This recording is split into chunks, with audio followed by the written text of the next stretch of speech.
Hello, everybody. It is I, Jimmy Hold the Vince Russo, the king of controversy, and an award-winning Blokaverse champion of time travel or something. I don't know, Bloke. I didn't want to say award twice, but here we are. Normally, how I usually do it is I take the results of a show and I do something on the page. But I figured let's bring it here for the entire audience to enjoy together. Some people do call me the king of controversy, and I did start my show a little bit later. I want to make sure anyone else that has a show tonight has time to come on here if they're feeling froggy. Ribbit, this is always the lily pad to jump. I provide the lily pad for almost anybody in this game.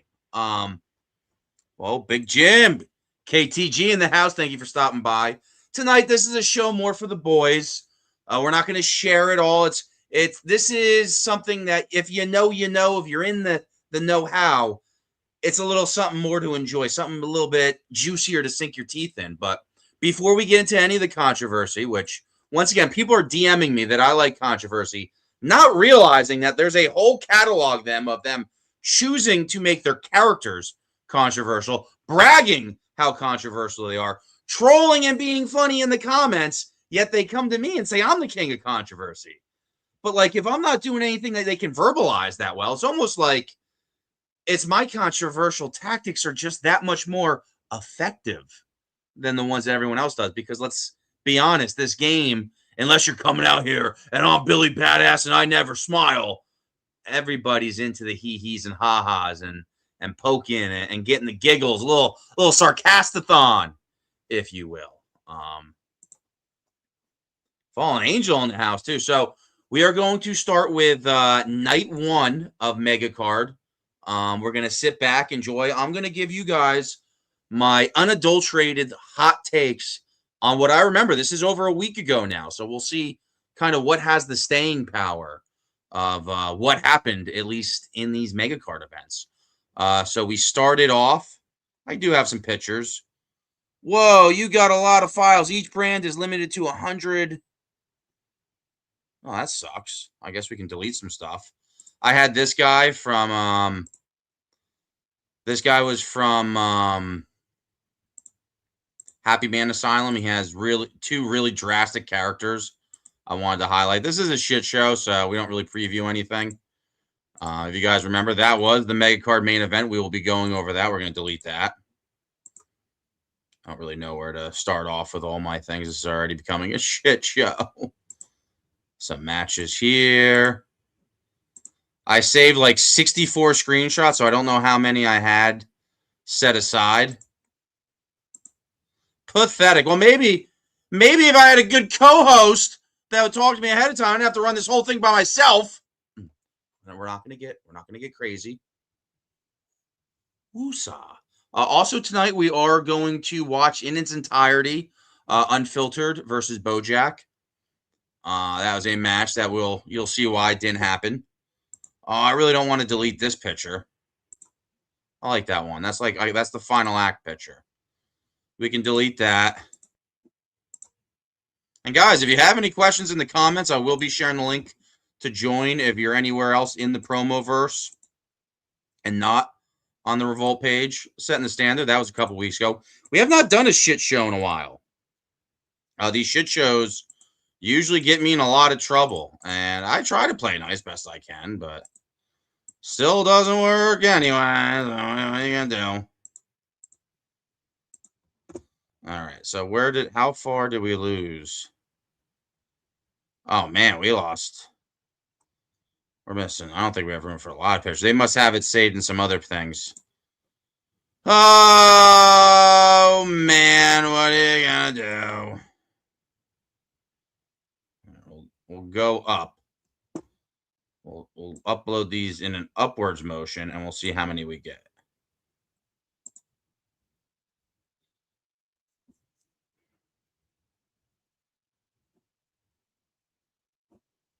That video, there is no video. It shouldn't be a video.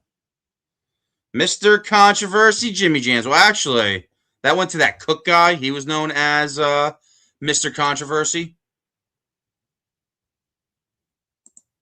Man, that's the background I need. Oh, well, I wanted some cool screenshots to go over. I guess I'll just go acapella on this. We started off Mega Card Night 1 with JD being our host. Had a very interesting video. Kind of did the history of me, him, what was SWA, which became EMP, and then kind of turned into lots of Revolt action. He did some stuff in VPW. We're kind of trying to write the timeline with the Dream Card matches. Well, I guess we can get a link going in the chat already. If we don't have anything for people to look at, might as well put some other faces on the screen. Am I right?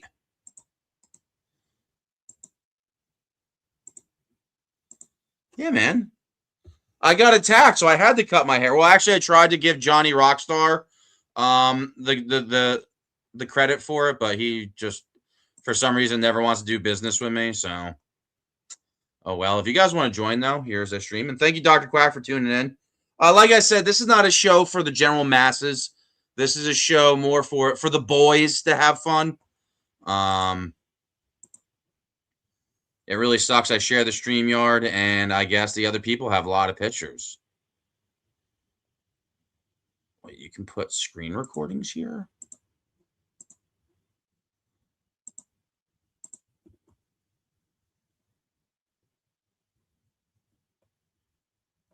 That's weird. All right, we're going to try this one more time. Go to custom files. Scroll down. MP4, MP4. JPEGs.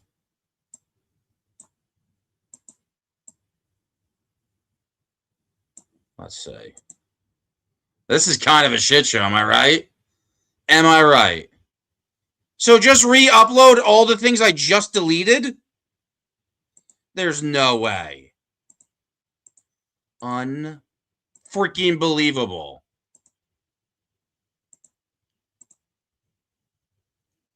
What are you going to do? Maybe I do need like a network behind me to get this shit to work correctly. Yeah, so some pictures loaded, some didn't. Oh, well, I mean, I could sit here and stare off in the screen. But we shouldn't do that. That's kind of like dead air. So the first match, we were introduced by Phil Marshall, came on the air with his eloquent voice. I pronunciated the syllable. I enunciated. All right. Have you guys got some beverages? This shit show like really begins in like an hour or two.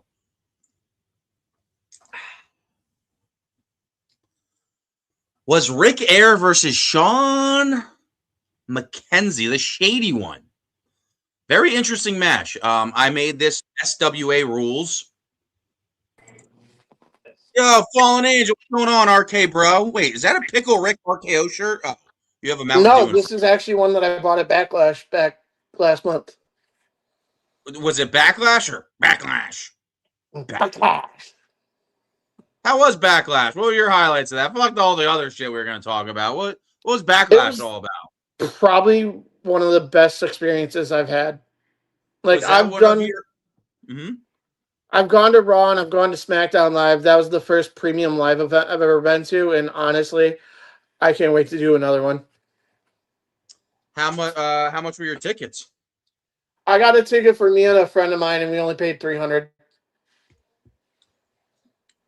That's 300 a piece or 300 altogether? Altogether. No, that's not bad. And did you have floor seats? Where were your seats? I think I remember seeing pictures. We were up in like the nosebleed section, but I prefer that over the floor. Why is that? So you get a little bit more rowdy and fucked up? Were you tripping on acid? See more, and like it's harder to pay attention when you're constantly being jostled around by all the other fans. Well, so have you had really close seats where people are always stepping in front of you, making you move around? I went to a Raw once, and I was on the floor, and you're just constantly being pushed aside. Yeah, I've never been to a Raw taping. I always wanted to go to a Raw taping. But, like, if I went to one of those pay-per-views and some motherfucker had a giant head of, like, their kid or something that they ditched that they didn't even bring to the show, yet they're going to show a picture of them, like, haha, this is what I'm doing with the money I should be saving for a college fund for you. I would probably snatch that. I don't care about the result of that. But speaking of the results we do care about, let's see if you got your thinking cap on. Did you watch both nights of Megacard? I watched the beginning of Megacard 1, night 1, and then I finished night 2. I haven't finished night 1 yet. All right. Well, spoiler alert in effect. We did start off with Shady Sean McKenzie against Rick Aaron. This is a dream card of mine, so these are a lot of matches on the first night that aren't a lot of people that actually compete in Revolt on the regular. I mean, you've already had most matches than anybody that competed on night 1. Rick Aaron is a guy that I haven't got to see a lot of. I debuted in SWA kind of right when he was on his way out. He was in my role, in my position that I'm here with Revolt, minus that I do this completely and utterly almost by myself. He had a whole like string of individuals with him, and my show's still pretty good. I mean, minus tonight, but it's a shit show, so who cares? Man, that's a little controversial. Hopefully nobody goes and like tells him like, "Hey, Rick, guess what Jim was saying about you?" Like, I don't know why people do that. I'll be right back. I gotta go talk to this guy Rick I know. Well, you gotta talk to this guy Rich. Rick. Tell Rich I said Rick. Tell Rick I said hi. All right. No, I was just kidding. I was gonna go tell him what you said. Oh, you little trickster, you! Well, I'm gonna tell Black Cat you're mouthing off. Black Cat didn't show up. Why? So he cannot show up again? I mean, I guess he did. I mean, he did submit something, but he did not show up in person. So we'll see what happens. And it was his idea to do in person. Yeah, but he had a video ready, so it's like, was that kind of part of his plan, though? I mean, if he was too afraid, it can go with his scaredy cat gimmick. Fair enough. So match 1, Sean McKenzie skated by just a point. This was judged old school SWA style with my color commentator buddy, DJB. I thought I was going to do the show alone with him, and he showed up and helped me with the judging there. The next match was Dr. Quack versus Kevin Wolf. Are you familiar with any of those names? I wasn't. This was the first time seeing either of them. Like I said, I'm very new to the eFed world. Yeah, and these guys are not new to the eFed world. Dr. Quack's been in the wrestling business, I believe, for like 30 plus years, and Kevin Wolf has been eFedding for a long time too. Let me see if any of those pictures loaded. Nope. Kevin Wolf, I kind of wanted to set the stage for him to kill it, to come in, give him a high quality opponent, and have him knock it out of the park. He showed up. I don't think it was a bad performance, but Dr. Quack came into that match with a more laid back, sarcastic, trying to use some factual tidbits, something that I get in trouble for a little bit. Right. But it all depends who you do. Kevin Wolf doesn't like own a league or anything, so he can't really kick anybody. So there's no repercussions. When I do it, I usually do it to people that like run leagues and whatnot. So I get like kicked and like, because that's the only thing people could really do to me. Right. So it happens, but Dr. Quack edged out of that one. But what was interesting, your buddy Black Cat joined in the middle of that match and challenged me for the WTF title. Did you catch that? I did. See, I've been keeping my eyes on Black Cat closely because he's had my name in his mouth for a while, so here I am. And he has something I want, and I will get my hands on it. Ooh, well, we are going to see celebration, if you will. Let me I see might that just picture. have to pop by for that celebration and get a little bit of a closer look at that. Well, I mean, we do got to preview that. You are booked for that match, but I want to truck it along here. Like I said, this is just filler as I get a little bit more liquored up and everything. We're really just trying to see what like I've heard of like having two shows within one show on the second hour. Let's call it. We're going to call this like the residential files, Right. or the cul-de-sac files. But we're not there yet. Match 3. I did want to do Burnman versus Dante Black, but we had to move that for the second night. Immortal Clemson, I think was his name. I had him do a prediction league match with Trey Davis. The Immortal one destroyed him there. Biker Bob went against Curtis Dukes. Curtis Dukes had the briefcase, which granted him any match in the entire EFED world, and I will do my best to make it happen. He wanted Bomber. Bomber, for some reason, got really, really, really, really, really into his head and like thought the guy that he's seen promo 3 times already in this league all magically was Burn Man all of a sudden and Curtis Dukes, but Curtis Dukes is blatantly not Burn Man. But hey, Right. when you get flustered, you do get a little obnoxious and whatnot. It happens.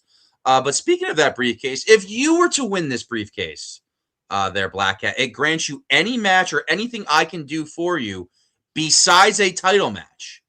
What would be something you would cash that briefcase in, you think?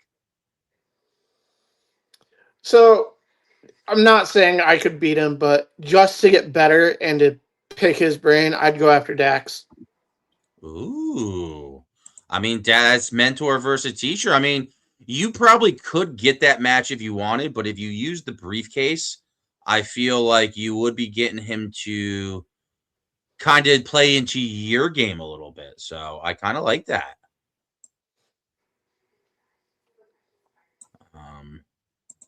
Let's see if any of these pictures open. Feel like there was another match. I'm doing this completely by memory. Dax had a match. It was Dax versus BGG.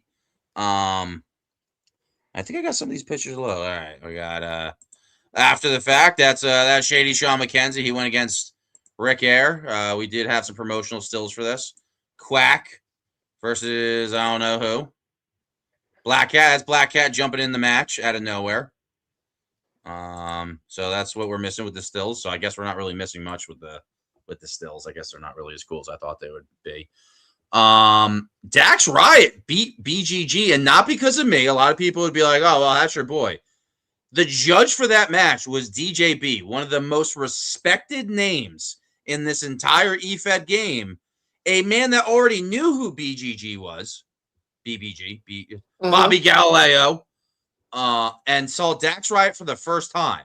So there's absolutely nothing to gain from DJB. And believe me, DJB's only in this game for himself. He's not looking to help put any young talent over. And he gave Dax Riot the win, a very close win.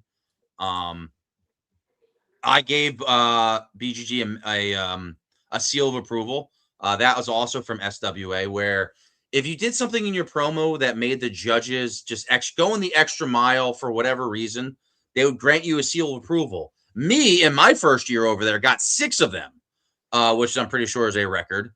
And yet people don't want to book me. Isn't that crazy, Fallen Angel? Like, that's nobody insane. wants me in their league. And I don't think I've ever missed a match. I do plenty of hypes. My opponents always like working with me. It's just the people in the locker room. They'll tag me, talk shit. I rebuttal in like 1 or 2 messages, and they lose their mind. I don't get that. Those are the kind of people that drive me insane. Like, if you want to talk shit, but don't get mad when I talk shit back to you. Well, I mean, it depends how you talk shit. I mean, there's certain things that like that's not cool, brother. But to each their own. Exactly. Like it depends on where you go, like what you talk shit about. Mm-hmm. Well, you and me look like people that would like if Donald Trump made like a Bible, you and me would buy it instantly and like read it and wear red hats. Now it's just the way we look, which by itself is kind of stereotypical and prejudiced. But people like you and me, we are looking to get canceled. Anyone that's in a straight relationship, home owning, tax paying, bearded, slightly overweight, enjoys the finer things in life. it's just something about us, our faces, that people don't like, and they just want to I push us completely down. get it. It's my burden or it's my curse of not being able to shut the hell up and keep my opinions to myself. Well, I do want an opinion for you because the main event of night 1 mega card night 1 show 1 was Bojack versus Unfiltered. Bojack challenged Unfiltered to a bare bones match. So the way you promo, you kind of already promo bare bones. How you're getting into the game is where you pretty much just hit record, do your promo, no extra effects or anything, and then you hit stop, and that's your promo. And that's what Bojack challenged Unfiltered to. Now, Unfiltered was not able to compete that night. William Crow and the Burn Man both took a little bit of credit for making that happen. But I think right now, even though I couldn't get my cool stills to show, I think we're going to go into that match. Now, are you familiar with both these guys, Bojack and Unfiltered? I feel like Unfiltered you'd had to see. He's a pretty big name here already in Revolt. I've seen him. I've seen some of his work. Again, I haven't watched a lot of it. Mm-hmm. But from what I've seen, I love it. Like, right now in the eFed world, the people that I've really taken, like, a shine to and, like, who I'm really watching a lot of their stuff, obviously Dax, because he's the one that brought me in, but it's not just that. It's just because, like, he's very in your face. He's very opinionated, and that's how I want to be. And then I think it's Bojack who is the more like my style, where it's very much record on, or is it unfiltered? I can't remember who it is that's like that. Well, Bojack, and you're going to get a crash course because, like I said, we're going to watch both their promos very shortly. Bojack has a very aggressive yet hard-hitting, yet you hear a lot of his words. I sometimes feel like he talks a little bit too educated. Sometimes his diction is very vast. But Unfiltered also a person with a huge repertoire of words. So I think we're going to watch this match now. Now, you've already showed you don't really have a bias to any of these guys. You are, in a way, just a fan watching. So I feel like your judgment, I feel, could be even more honest than somebody that's been in this game for a while. So with all that being said, let's go and hear from Bojack. Ladies and gentlemen of Revolt, it is May 19th, 2026. Night 1 of Megacard is finally here, and it just so happens to be my birthday tonight. This is a card full of dream matches. Anything that you could think of jammed on one special night. And I feel lucky that I get to be part of it. Not only do I get to be part of it, but I get to be in one of the most important matches of the night against one of the greatest of all time, the Unfiltered Animal, Grant Miller. And as per my request, we're going bare bones tonight, baby. And listen, and it's only for the pure reason of bare bones is a way to make you people feel something different. Without having to stare at the flashes, at the filigree, at the frosting, you get to eat the fucking cake and feel the substance. We're going to make you feel tonight, ladies and gentlemen. The Unfiltered Animal and I are going to take you on a ride that you are never going to forget. Tonight being my birthday, I thought long and hard about what's the special way to commemorate a night so special. How can I put myself in the best situation to commemorate this moment forever? I never want to forget it. I never want to forget the moment that I was victorious over the Unfiltered Animal, Grant Miller. So I came to the conclusion that the only way to make this special is to go out there, stalk, hunt, and kill me an Unfiltered Animal, and that's exactly what I plan to do tonight. You see, ladies and gentlemen, I've said it before. I've looked into Grant Miller's eyes, and I've peered deep into that man's soul. And what I see is a man crying for help. Phil Marshall started the job with that sweet little vignette, and I am here to put the stamp on his forehead and bury the Unfiltered Animal 6 feet deep, throw the sod on the coffin, and make sure that he can't stick his pale little fleshy hand through the soil ever again. Won't be no resurrection, won't be no none of that. The unfiltered animal will be gone, and he will stay gone at the hands of the standard Bojack Grizz. Because as much as he likes to front that he still walks around regaled in full armor, I see the fleshy, Stay Puft Marshmallow Man underbelly, and I intend to pierce it and watch him bleed out once and for all. The problem that everybody has with me has always been the same. Mad T, Blunt Row, any of those stupid fuckers. The only reason they hate me and run their mouths is because even though I'm not an OG anymore, they're still in my fucking shadow. I can't help that. Superior is superior, and I'm superior to each and every one of you motherfuckers, and it's high time that I stop pretending that I'm not. Stop playing the humble role, because I've known all along that I'm one of the most talented motherfuckers to ever click the red button on a fucking cell phone. All y'all want to sit there and act like that ain't true. Well, tonight is the night that I fucking prove it. I fucking tell each and every one of you what I'm gonna do, and I go out there and I do it. I put the unfiltered animal on his back. I raise my hand in victory and never look back again. Ever.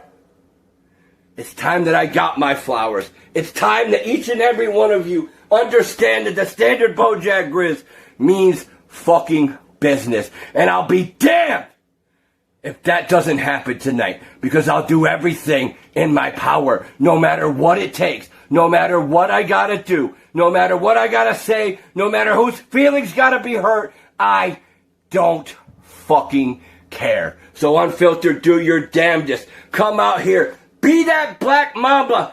Bite me. Envenomate me. Let that shit entwine with my bloodstream, because I am the human anti-venom. Okay? I'm the antidote to every poison that you got in your arsenal. I'm the solution to the problem that is Grant Miller. And I eradicate that problem tonight at night 1 in Revolt on fucking Mega Card. Fuck around and find out.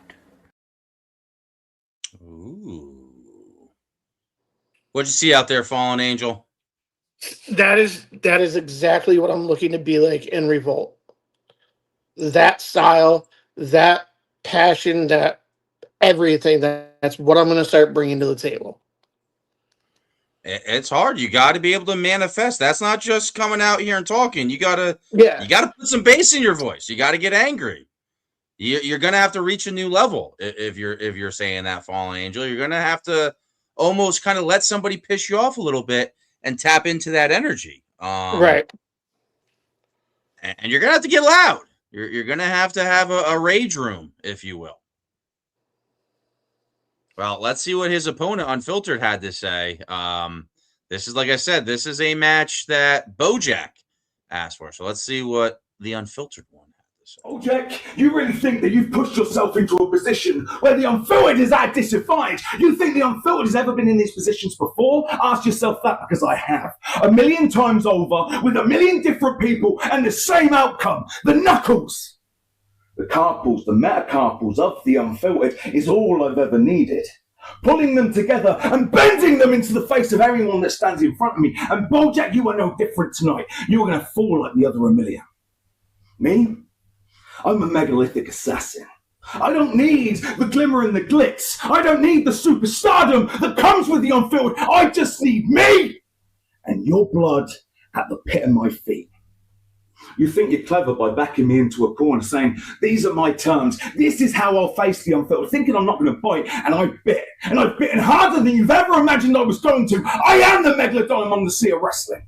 And now I'm swimming around the reefs, looking for my target, looking for that blood that I can smell of Bojack. It's coming, boy! And it's going to bury you deep. Go and ask your friends, G13 and Mr. Ronnie James. They've liked to do this in the past before themselves. Ask the Unfiltered for a match. Say that they are better than him, but they'll only face him on their terms. Go and ask them how that worked out for them. We will only face you, Mr. Unfiltered, if you come to CWF. So I waltzed into CWF, and they quivered and they quaked. One was selling drugs, one was taking drugs, and they kicked me out because they were too scared of what was in front of them. Thomas Austin, one of the industry greats. Frank Paul, we'll only face you if it's in RCW. So I went to RCW and kicked 10 barrels of living shit into the pair of them.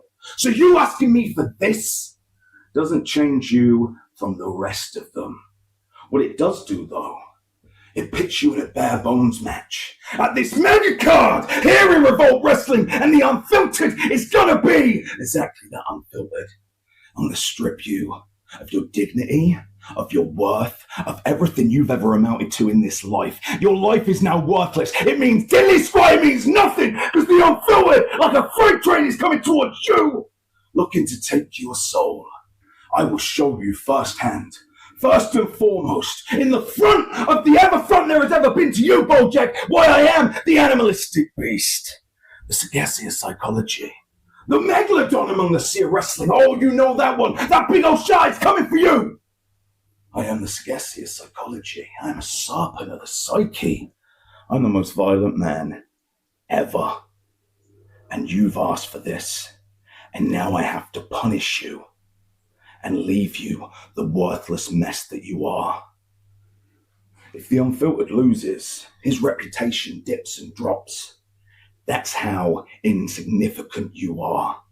But if you lose, you get to tuck your tail behind your legs, walk away, and everyone will go, don't worry, it was against the Unfiltered, it was against the GOAT, the greatest of all fucking time. So I'm sorry, tonight you tuck your tails, you run off to the backstage, and you tell everyone how hard I slapped you. You tell your ancestors, sorry for how hard I hit you and fucking leathered into them too. Bojack, you fucked up. And now I've got to bury you in Revolt. Ooh. Oh, hey, yeah, we have a guest over here. Before we get introduce the guest, Fallen Angel, any words of wisdom of what you saw out there? I loved it. One of the things I have an issue with is I felt like his accent was contradicting the way he was trying to promo. Like with him getting mad and with his accent, at points it was hard to understand what he was saying. That's a little anti-Semitic. Did I just tell you about our skin pigmentation that we got to be careful when we say Birdman? Oh, yeah, I'm sorry. What are you saying out there, Fallen Angel? I didn't mean it in an anti-Semitic or racial way. I'm just saying that. Can't cross that way. But the way his accent came across and the way he was yelling, it just, at points, was hard to understand. Fair enough. Birdman, what'd you see out there? And welcome to the show. Well, thank you for having me on the program tonight, but, I just saw an asshole who pulled a no-show. I mean, that promo, it doesn't even fucking matter if it was good or shit. He didn't fucking show up to the job. Well, I mean, you and William Crow both took credit for that. I don't know if you attacked him backstage or stole his boarding pass and he got lost across the... I mean, it's official.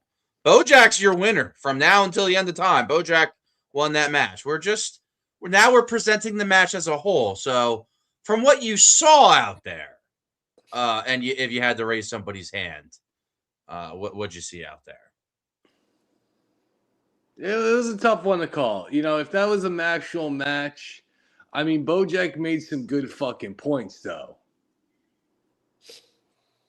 And that's making points. I feel like, and Bojack built to a crescendo. He built to the Hogan leg drop, I think, better.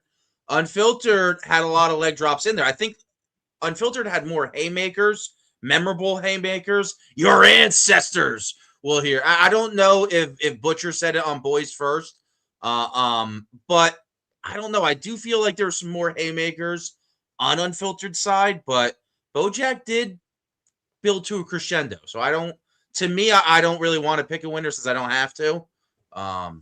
Yeah, I mean, Bojack already won, man. Like, the asshole didn't show up for your fucking Mania, and you're still pushing his shit? I mean, I wouldn't say I'm pushing it. Fallen Angel, you believe this fucking Mark? I'm just nice guy Jimmy.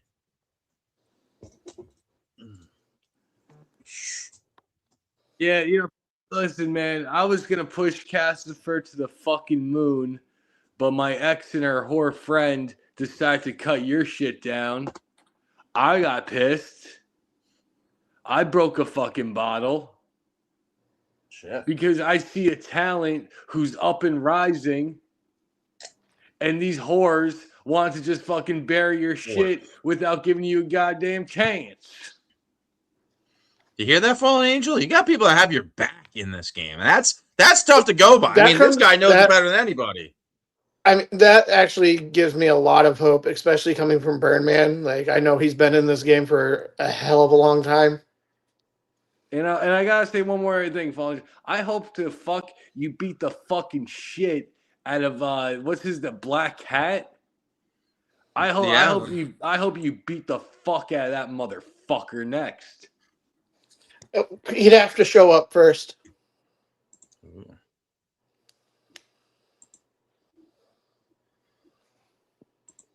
Is Eric having fun over here? What the hell is that? That's a shitty picture. So that was pretty much night one. What was ended on a pretty bad note. This is actually how we ended the show. It was just me pounding a Miller High Life, smacking myself. Night one probably didn't end on the best of terms, but just like this show right now, and not getting not all the pictures I wanted and stuff. I don't really have like a crew. Like, you have all these people that e-fed, but they all kind of do it on their own time, their own terms. Why don't you hit up Eric, man? That kid's great. Hey, Burmy, did you get invited to a certain rock concert to be part of a concert to play an instrument or anything? I did. I ignored it because I thought it was just some spam or the king trolling me. Oh. I got it too. I was like, hey, I mean, next time, just give me 24 hours. I mean, this guy did tell me to touch grass, and I hit him up on like a Tuesday night, and he was like skiing while doing like math problems while on his way to like all his kids' graduations all at once. He was really busy that Tuesday night, but hitting me up on like a Saturday, that's fine and dandy. And like I said, give me like 24-hour notice to do it. But I did say like, hey, is this like a copy and paste message that you sent to just like 50 people?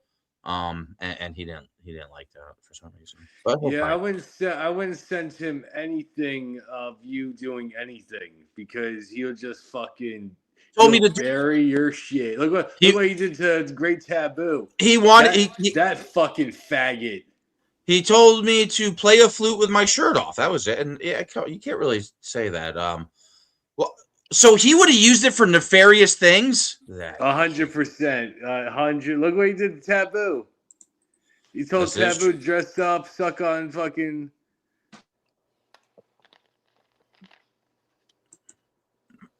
Whoa, you great! Hey, we got somebody watching over here on the Twitchy pants. The Great Taboo 1970. I wonder who that is. Bring him on. Bring on the Taboo. Because you know what? I like to actually talk to Taboo about some shit I heard through the grapevine. Whoa. I mean, I feel like he is one of the biggest dirt sheet writers. I feel like he's in works with a lot of the E-Fed dirt sheet guys with a lot of the big headlines. He kind of reminds me of Lord Varys or whatever, the guy from Lord of the Game of Thrones that like has no hair and like walks with his arms behind his back. And I think he has no dick. I think he had his balls cut off. Yeah, well, that's the thing. That's the thing. I heard from a reliable source that Taboo, his wife pays for his paints and his toys as long as she gets to peg him twice a month. That's that. I feel like that's the land of three letters CWF talk. So night two was introduced by A-List Alverson. I had a cool picture there. The first match of Mega Card 1. What the fuck was it?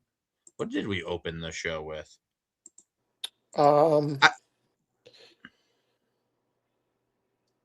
I think it was it the ambulance match? It was. You know what? That's a hard can. That's how you get some bonus points. Wow. It was that. Wow, look at him. See, that's how you. I told you. Don't sleep on Cassifer. Do not sleep on Cassifer. And that was a very solid match. Soulstar coming out with both of his title belts, and came with a hard hitting thing. But I feel like Vacant Veil is now entering his 1996 post King of the Ring Stone Cold Steve Austin era, where his promos are hitting hard and people are paying attention to the pissed off SOB. Jimmy, I don't mean to go backwards here, but there's something that Grant said during his promo that kind of stuck with me. That's the thing. What you're saying, he's throwing haymakers. He throws shit that sticks, and he was talking about EMP being drug addicts. What's that about? I mean, what constitutes drugs? What constitutes being an addict?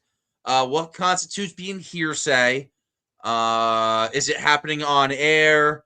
Is it stuff from people's past? You see, Hobo Joe, he gets pulled through it every day. I can't see that man make a post without Mike Stern or somebody else just showing up and bringing up his past endeavors. So it's just something that once somebody has something on you in this game, it follows you till the end of time. So if any of those guys, I don't take Grant Miller as that type of guy to take those cheap shots. Something must have happened to make Grant Miller uncomfortable at EMP.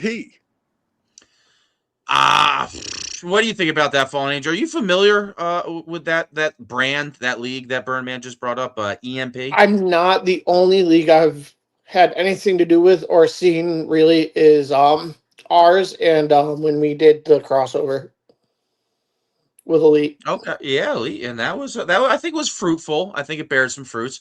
I don't know what you would have to ask it, Unfiltered. Unfortunately, what I pay him for in his contract isn't like I can DM him and just ask for random questions. I mean, I guess he does owe me one since he technically did like no show.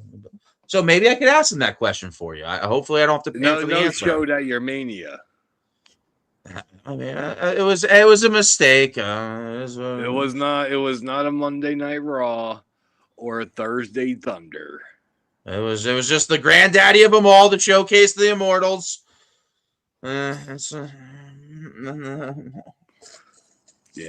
Berman warns everybody about everybody. And that is one thing that we got to give the devil his due. Birdman is correct about a lot of things in this game. Like a lot of things.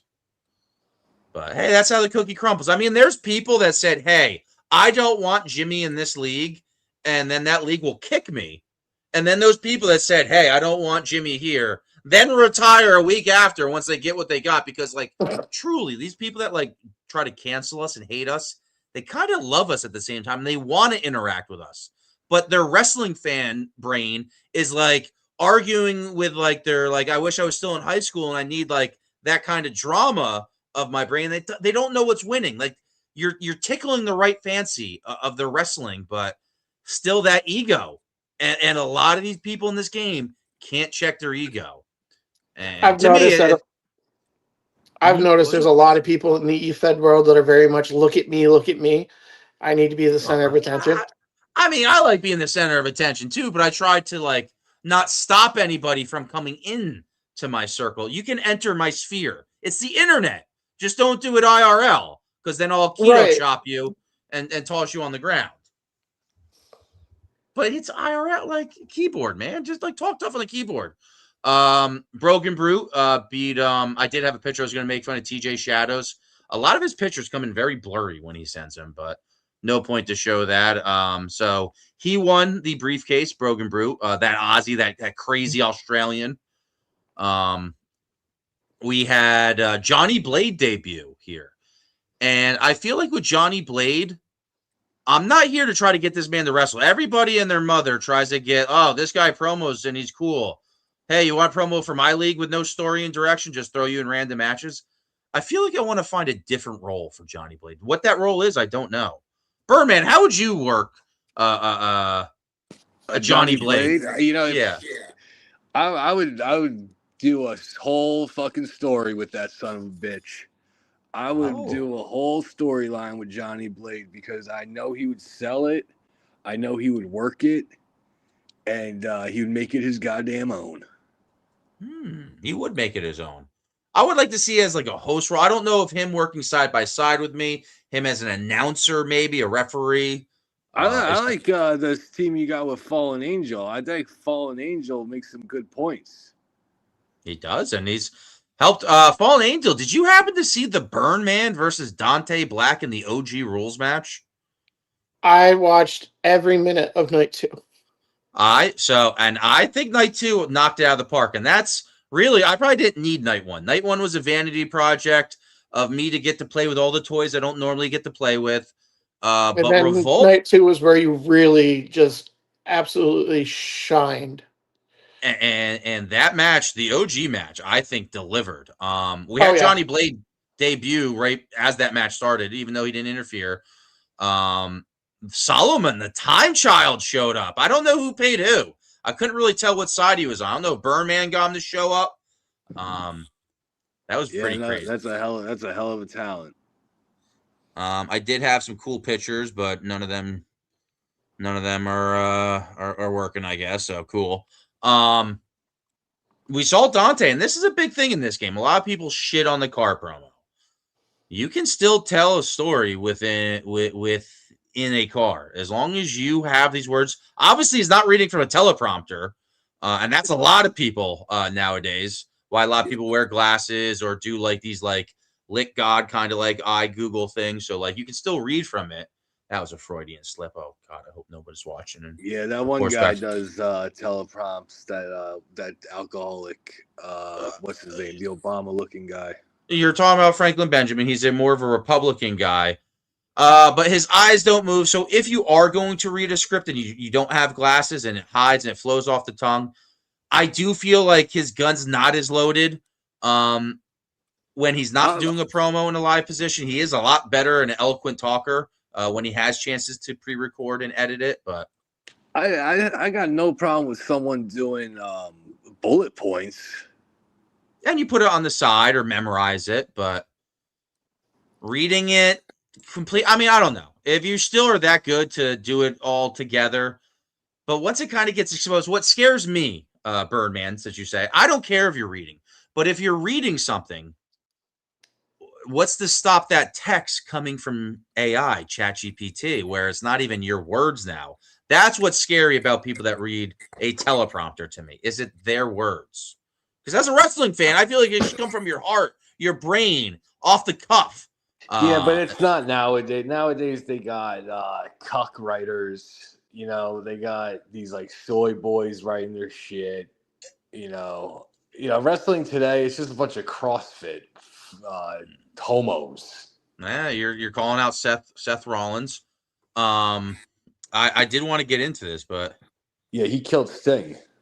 Hello. Let's see.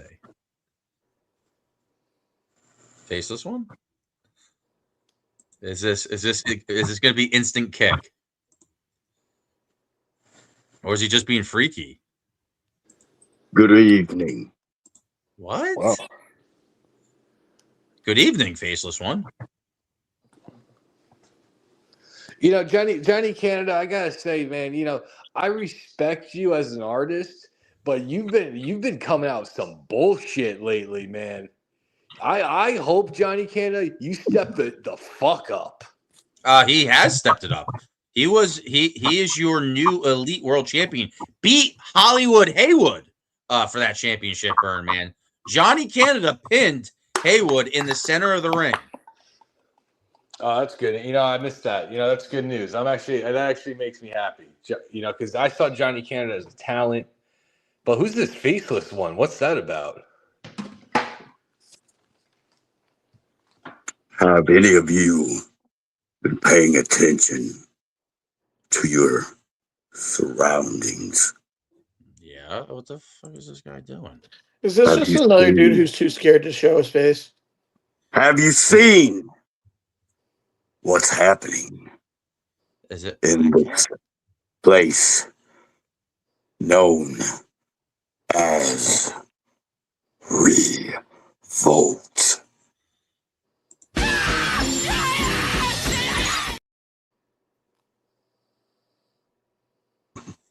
I see it's starting to get to everyone. One by one by one. All right, I'm doing one by one. All right, I'm going to use reverse face recognition. I'm using Birdman. I saw them do this to you I'm going to see whatever little bit of your face I can get, have AI finish it, and then Google reverse search it because I need to find out who that is. Hey, Faceless One, when you're ready, and you think Faceless One, when you're ready to actually step up to the plate, let me know because I'll show you what happens when you step to Revolt. Ooh. See, are you thinking it was Black Cat? This is why you need a fallen angel Castifer in the mix. You need a frontline goddamn fighter. Like, you're not just gonna come in here and start. No, there's levels to this shit, and you're not on. Yeah, you fucking tell him, Fallen Angel. That's what, boy. You've been hanging out with Dax Riot. I see Dax Riot taking the role of locker room leader here. But all right, back to telling a story. I don't know what the hell just happened there. That show went off the rails. Johnny Candidate showed up. And I never trust when there's a picture like that, but Burnman's here right now, so I don't think it was Burnman. But I do think it was him because it's him in the comments. I mean, you were probably using your cell phone, so that's not it's not a me issue, it's more of a you issue. If you want to try to come back, I would love to give you the mic because last weekend, like I said, you beat Haywood. But back to storytelling. Burnman, as a competitor there, and not to peel back the curtain too much, that played out perfectly with a lot of us not really talking to each other. We had Dante come out here, talk about the history. I would like to see him reach out to more people. I'm glad he mentioned Vita and Donnie Darko. I would have liked to maybe hear from them in this match. And we had Dax Riot, of all people, interfere, claim the wasteland with you. Then we heard from you, Burnman, and I took some screenshots. I had you ripping the ball, just staring off into space, being crazy Burnman. But then the second half of your promo where you told the story, you sat back, you did your Edgar Allan Poe, you let the Raven caw a little bit and bring us up the history lesson. And it was beautiful. What were you feeling in that match there, Burnman, before we get to the finish? What? Well, that match in particular, that's been long overdue. I mean, Dante and I, we have history. So that history had to be told. And I gotta say, Dante Black, I have a lot of personal disagreements with the son of a bitch, but he's a hell of an artist. And he is. That's a man now. I guess Shit Show is made for its hot takes. And this is the highest viewers we are, so I'm kind of scared. I'm kind of pussying out. This is a man I'm scared. I mean, have you seen a lot of recent Dante Black, Burnman?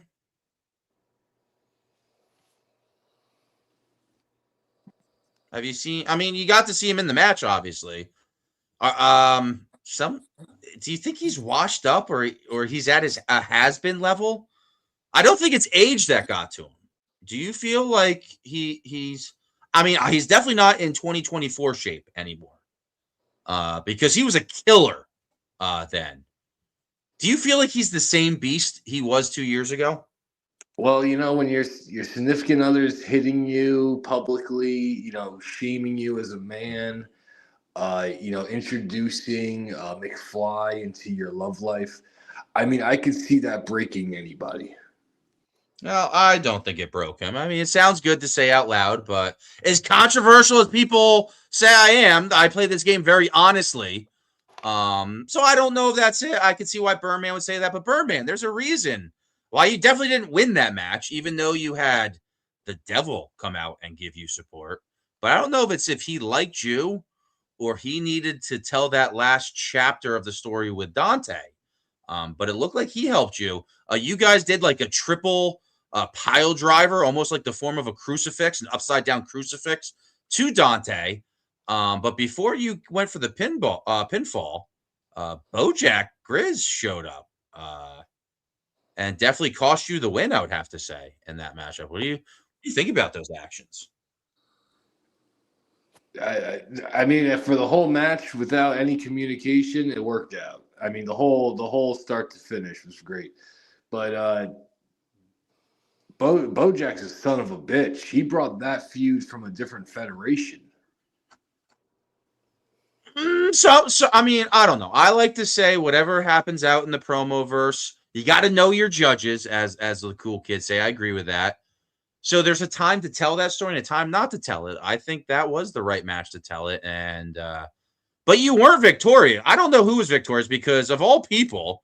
And once again, my screenshots are garbage right now. If you check yourself to the far end of your screen, you do see this guy returned in the Mega Card one. Look at that guy over there.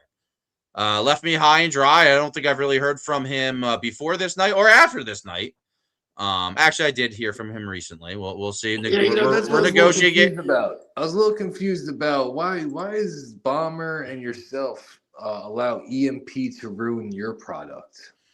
I mean, I don't allow them to do anything. I react to whatever they like. Anything I do is like a super effective Pokemon attack.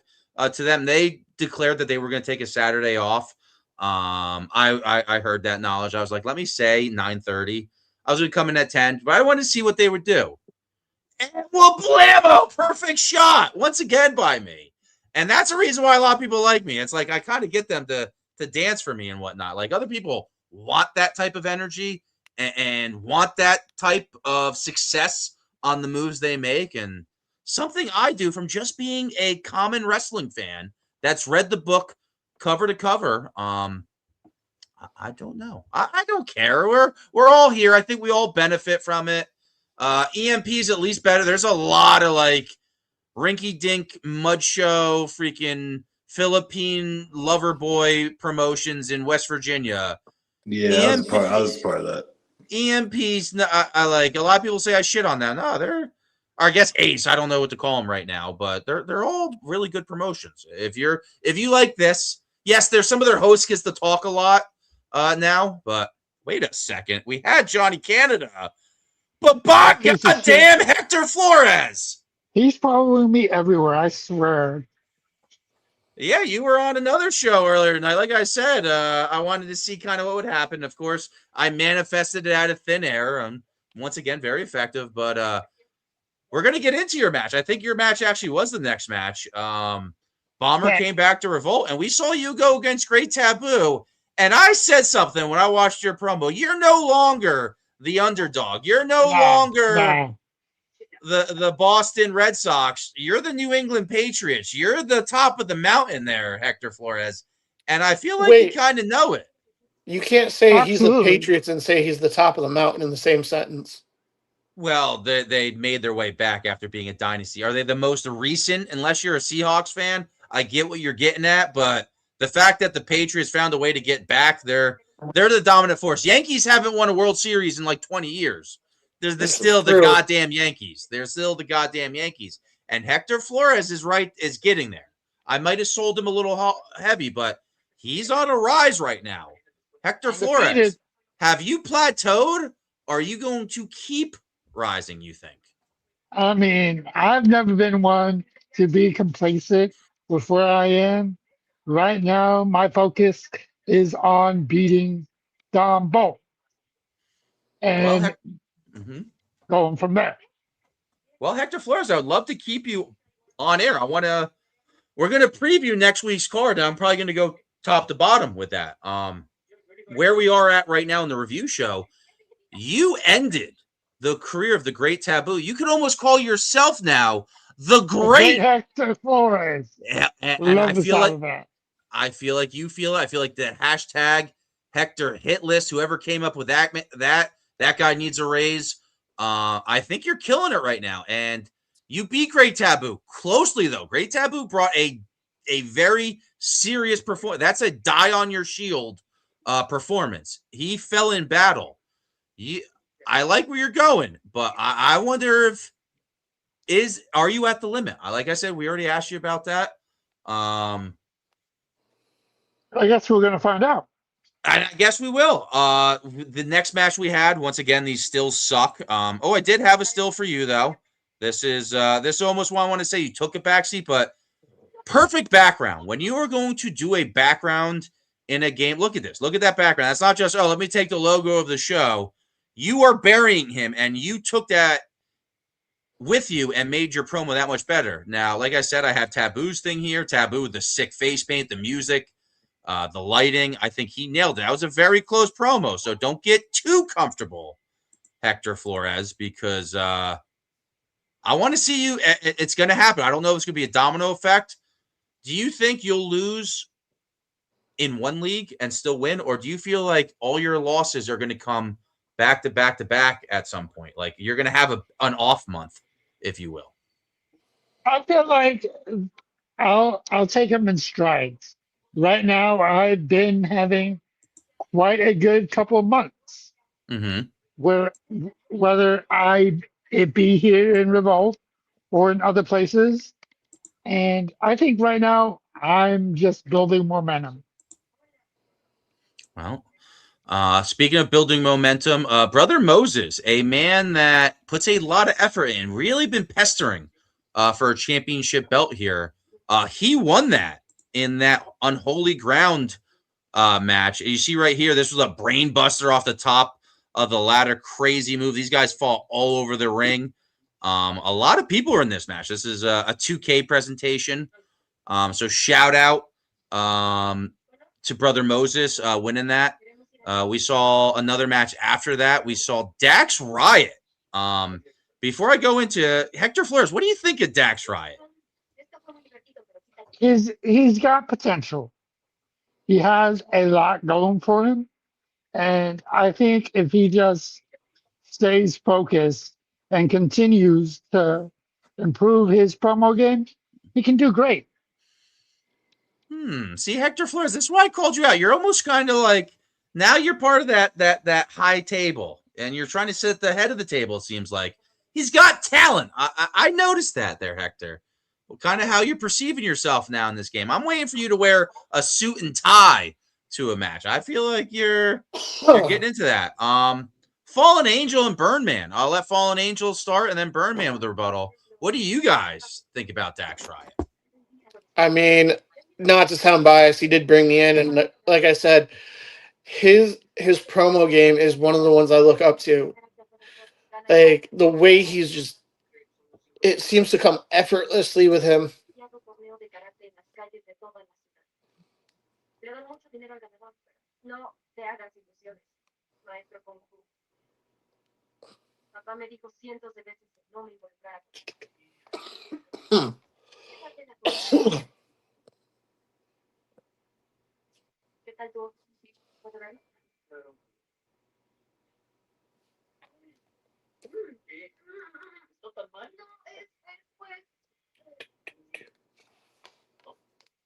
Dude.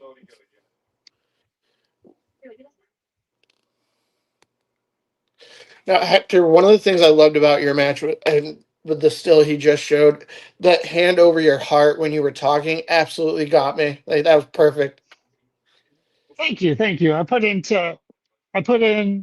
try to put in a lot of effort into my matches.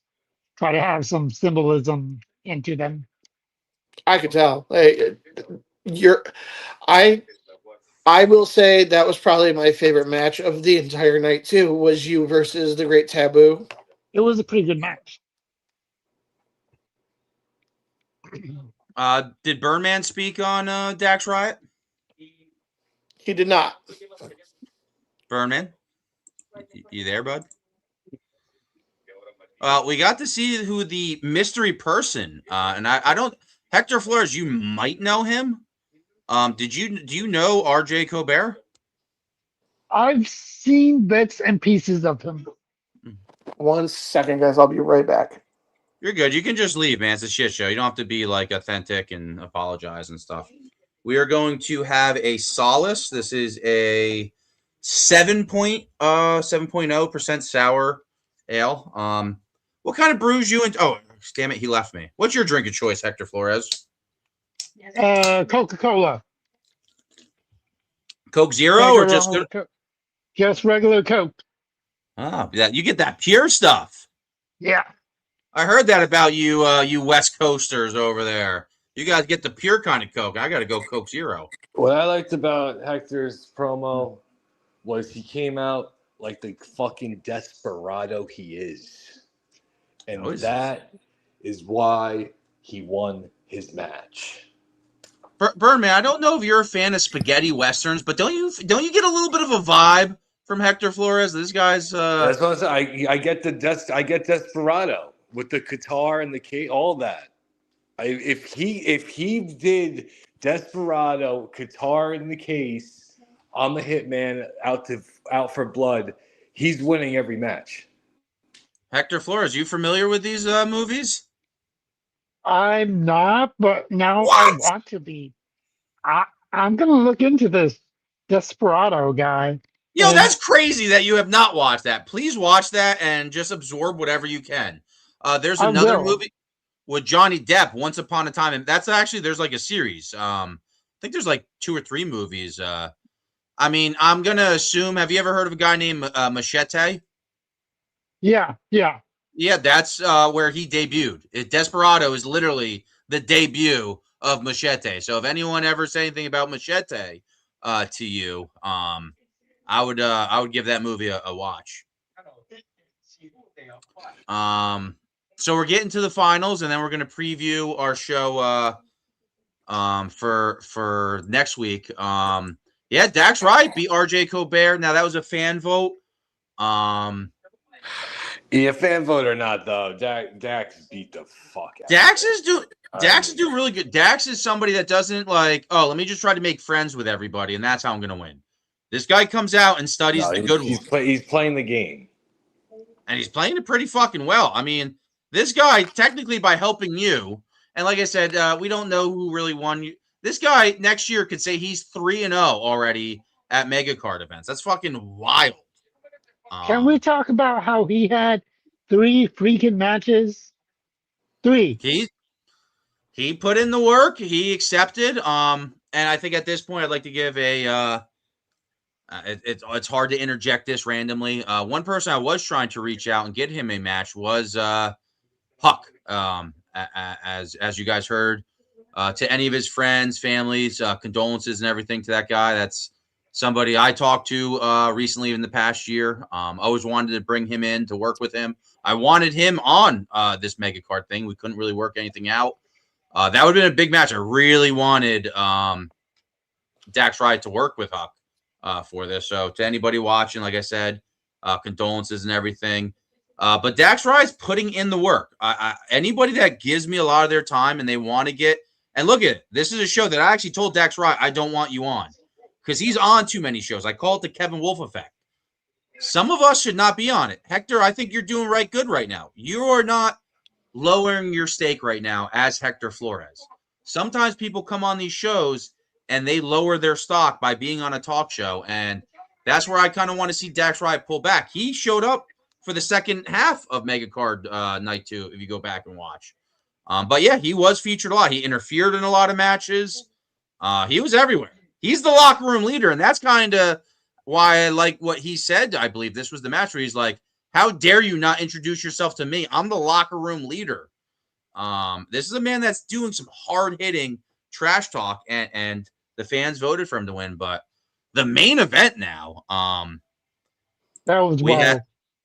We had Dom Bolt, look at this guy, versus Triple M versus the champion, the revolutionary champion, Loco. Dom Bolt, this is very crazy. Dom Bolt is not a man I would have had on my bingo card for main eventing the biggest show of the year. This is a guy that took an opportunity, and you can see this in Revolt. I think this is a prime example, and not to toot my own horn, and Hector Flores, you are grabbing that brass ring in a lot of places, but I feel like you still experience this. To get noticed, to get title shots, to be in the main event, to be in a featured match, a lot of times you have to do something more than just promo good. You have to be friends. You have to almost be a league owner. You need to help out the hand that helps you. I feel like in Revolt, you don't have to be my friend to be featured and to win matches. I don't know if that's true. That's just kind of how I feel it. Do you think that's a true assessment of Revolt? I feel like I do. I don't think I would be in a place where you had to be friends with certain people to win matches, where you had to be, a quote unquote kiss ass with the league owner to get certain title matches or title opportunities. Well, like I said, Dom Bolt, this is not learning. Like I say, when we say it's a learning experience, I feel like that's saying Dom Bolt did something wrong. I don't think Dom Bolt did anything wrong in this match. I think just both of his opponents just showed the levels of this game. And speaking of showing the levels of this game, and I'm pretty sure, I hope I got the screenshots, like just that picture right there, like holy F, what the hell did Triple M do in this match? This promo was insanity personified. That mask is different than a mask he normally uses. And then he switched it off, man. If you ever saw the original Masters of the Universe, the original He-Man, like, holy F, Triple M. That is probably one of the greatest promos I've seen, at least in Revolt, in the entire time I've running this. What'd you guys think of Triple M's promo? Insane. That's literally all I can say about it. Like, I don't think there was anyone on the Revolt roster that would have been able to beat Triple M's promo. And that I do kind of want to get to this. We saw Loco. Loco came out. But Birdman, I believe I saw, I don't know if that was you in the comments, Loco did hit some good points. It just overall, it wasn't a perfect Guitar Hero score. Loco did have some, like I said, the proverbial haymakers that land. The leader of the Legion of Doom will fall to me. And he hit something in his voice with that when he said that. Loco's shown that he will lose a match in a feud. Let's not forget, before this, he had like 4 matches in a row with Dax Riot. I feel like that took something out of him. Plus, he's spreading himself. He's in a lot of other places right now. But it doesn't matter. Whoever would have went against Triple M that night, I don't think would have walked out the winner. And Triple M won the title at Mega Card Night 2. And that's a trivia question in the future. But holy F, that promo. I still can't get over. That is everything coming together and nailing it in a promo. It was awesome. And that was night 2. And night 2 did really good numbers. I'm happy with that. At one point, we had 28 viewers watching at one point. 30 is my goal by the end of the year. That might have been the time to hit it. I don't know if we'll ever pass that. This is where Hector Flores, you Fallen Angel, you guys on the show, before you join, share it to a couple places. Hector Flores, let's not forget also what happened on night 2. Little trivia question winner. That's the trivia question winner guy over here. Were you cheating? Were you chat GPTing or anything? Or? Absolutely. I was going to say, Hector, were you Googling? Yeah, did you Google? No, he didn't. I cannot confirm nor deny. I plead the fifth. You did. I'm sure there's a couple times where, hey, if you do it, maybe there's a tough question that everyone's Googling. Because you did, like, when I said what movie did somebody star in where they saw aliens, you said Hulk Hogan. You thought Hulk Hogan starred in They Live, John Carpenter's They Live. So sometimes you throw some things out there, but overall, he killed the competition. Yeah, he did. And is $25 richer because of that. And I paid you, correct? Yes, you did. See, just so everyone knows, Jimmy Vince Russo always pays his debts. Jimmy Lannister always pays his debts. Yeah, and that was night 2. What were your guys' highlights of the mega card? Anything besides your own personal gain? I did forget, like we didn't go over. Night 2 also did show the Black Cat Funhouse. I did have a screenshot of that, but I don't think that got saved, which kind of sucks. But oh well, ski. What were your guys' highlights? Any takeaways from mega card? There's a bunch of people that I want to work with. Whether it be in like a tag team or whether it be tag team or like just feuding with them to better my craft, there are a lot of people in Revolt that I want to work with.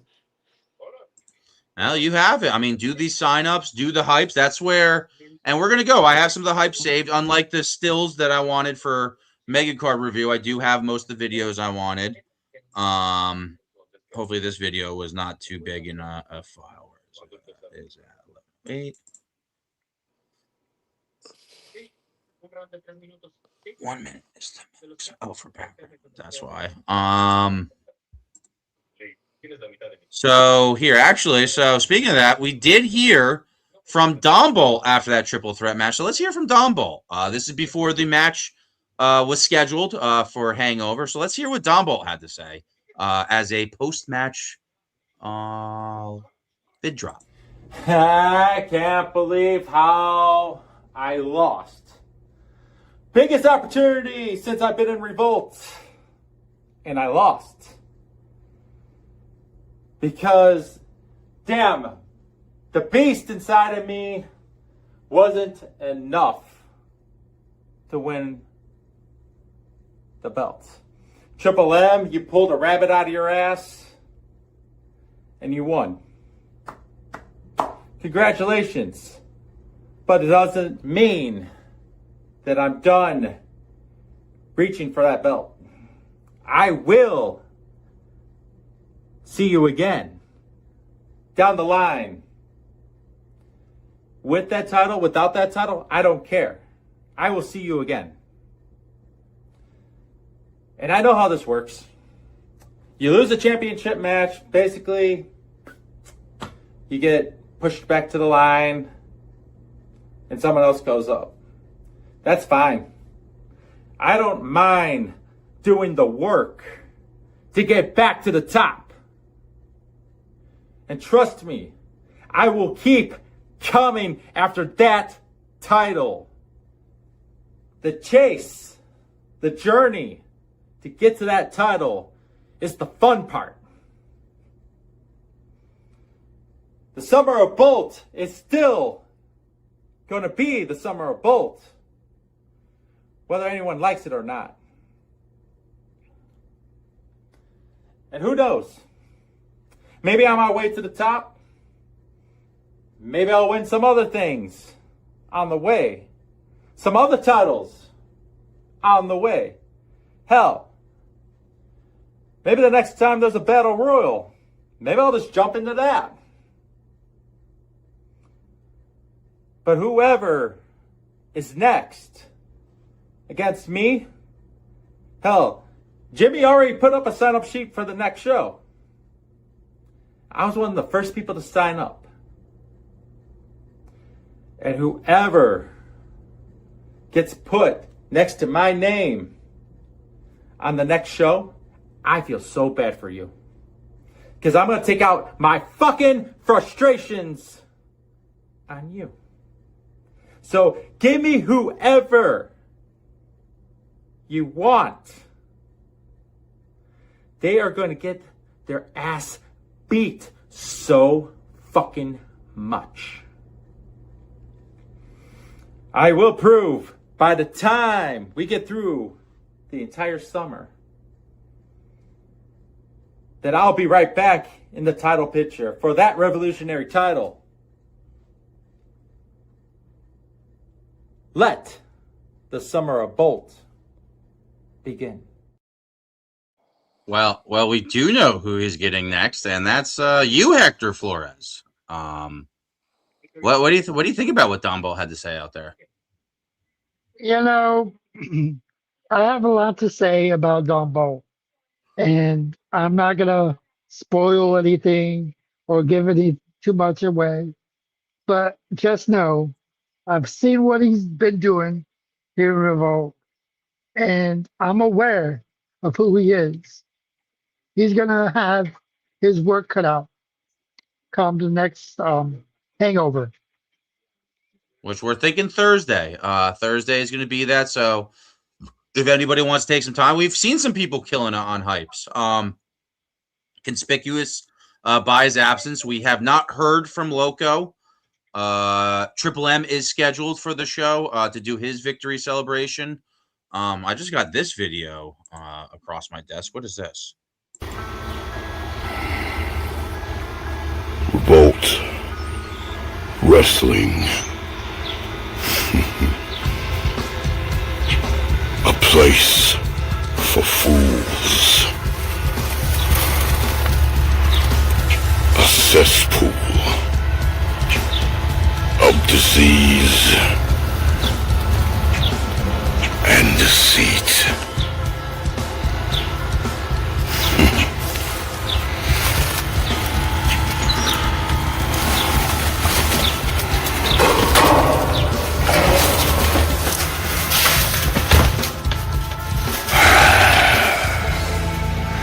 Where the legends come to die.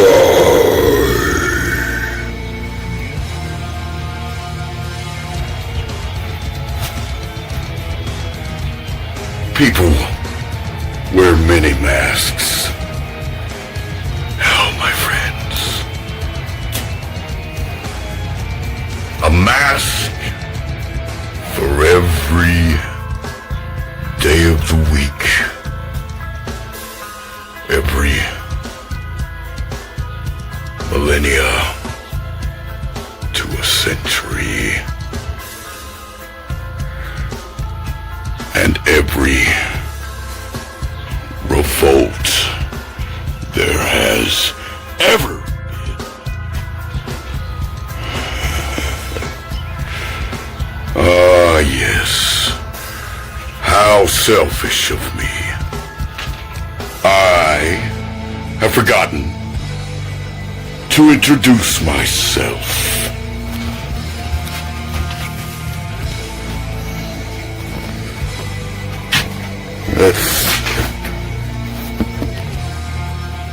I am known as the Faceless One. Quite fitting, don't you agree? But for the moment, you all can consider me a talent scout.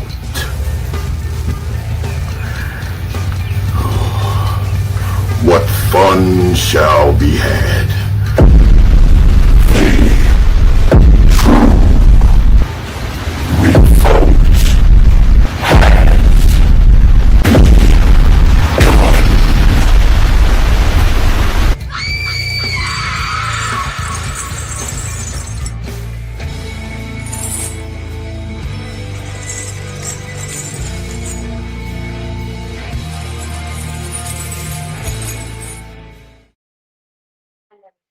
I believe we saw him earlier in the night. A man of 1,000 masks, yet calls himself the Faceless One. You gotta...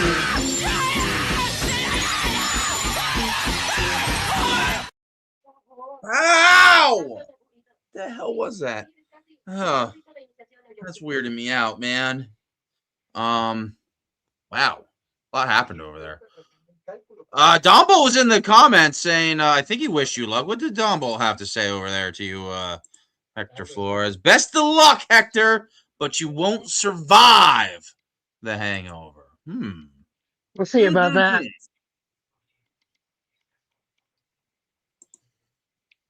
Now, speaking of some words being said, I do want to use the shit show. The shit show is kind of like, I don't know, Hector Flores, I don't know how long you've been watching wrestling. I don't know what TV channels you had growing up. But a show I remember was Livewire on Saturday mornings on the USA Network for WWF. They would show highlights of the previous shows on Raw. They would allow people to call in. That's kind of what the shit show is a little bit like. But also on the page. So a page and the hype. I feel like, Hector Flores, you've been in the game a long time. Do you feel like people aren't interacting with hypes as much as they used to be a couple of years ago? Even if it's just reacting and not even really watching or commenting, I don't even feel like hypes are even getting reactions anymore in the current state of EFED. Do you feel like that's a true assessment? I think it is.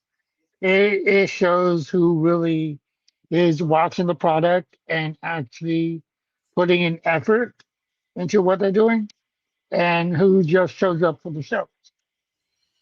I mean, to me, as long as somebody submits a match promo on time, I'm a happy camper. But what I like for hypes, if you and me, Hector Flores, were fighting for the first time, yes. All right, cool. Do your homework. Ask people, hey, did Jimmy promo here? What do you know about him?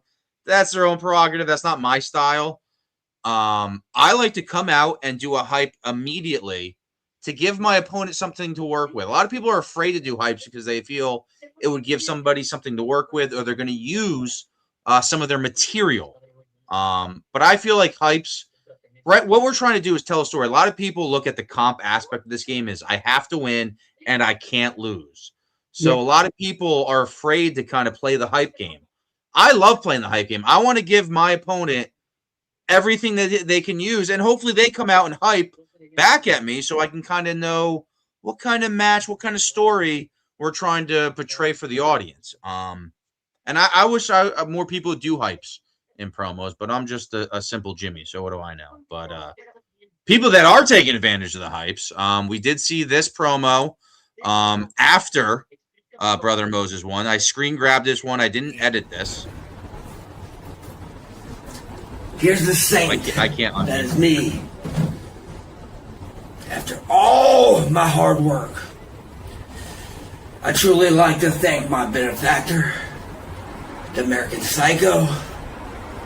Good storyline. And I dedicated this match to this man. For him, I would not have been born. Out of scorn and distaste. And with every defense that I come, I will honor him by bringing this belt. So, all you other motherfuckers who had a chance to win, up. You fucked up because of your sin. You know I pack a chainsaw. What? And sentence has been served. Oh. Dedicating it to Dax Riot over it. You gotta like that.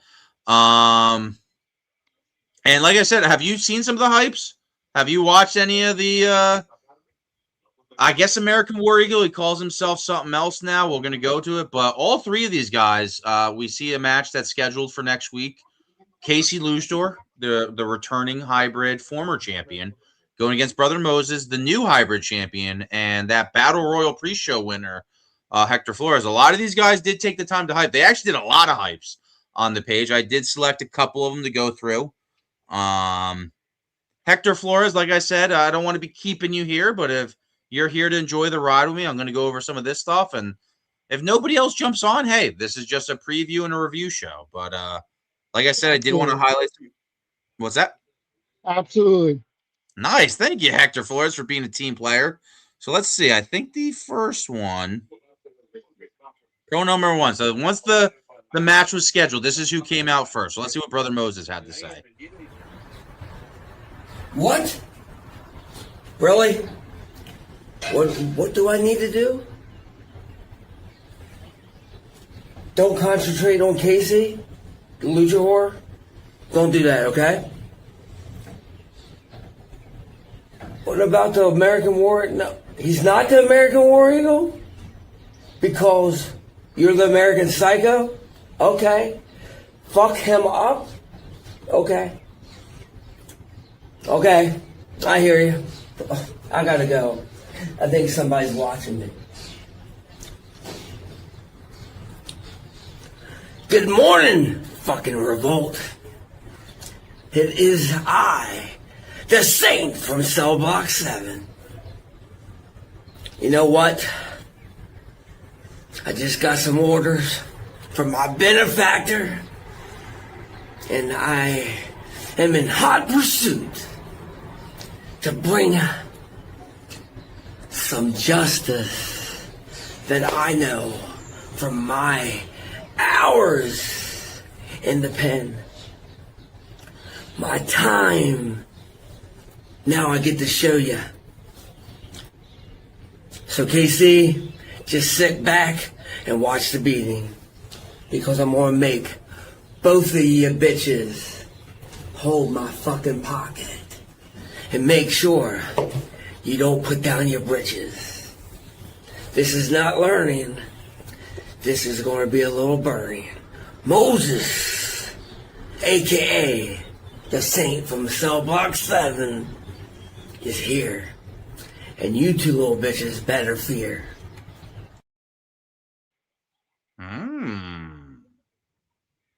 Interesting. Right. And that's what you're supposed to do, though. You're supposed to kind of lay the foundation. Now, we did hear from American War Eagle, who did change his name in this promo. And like I said, if you guys are on the Revolt page, both these guys dropped even more promos. There's some hard-hitting stuff. The dirt sheets, actually, there was rumors of something that was banned that was going to get dropped on the page. Management saw it. They kind of vetoed that. And that usually doesn't happen from me. I don't normally veto a lot of stuff here in Revolt, and I think in EFED as a whole. I don't want to see. I would like to avoid racism. If people want to touch it, we're men here. It depends how. It's a very slippery slope for certain people, which in its essence is kind of racist. But I don't want to see that. I don't want to see anti-Semitic if we can avoid that. I don't want to see homophobia if we can do that. If we're good trash talkers, avoid that. And I don't want to see people go into people's personal Facebook pages using stuff like that.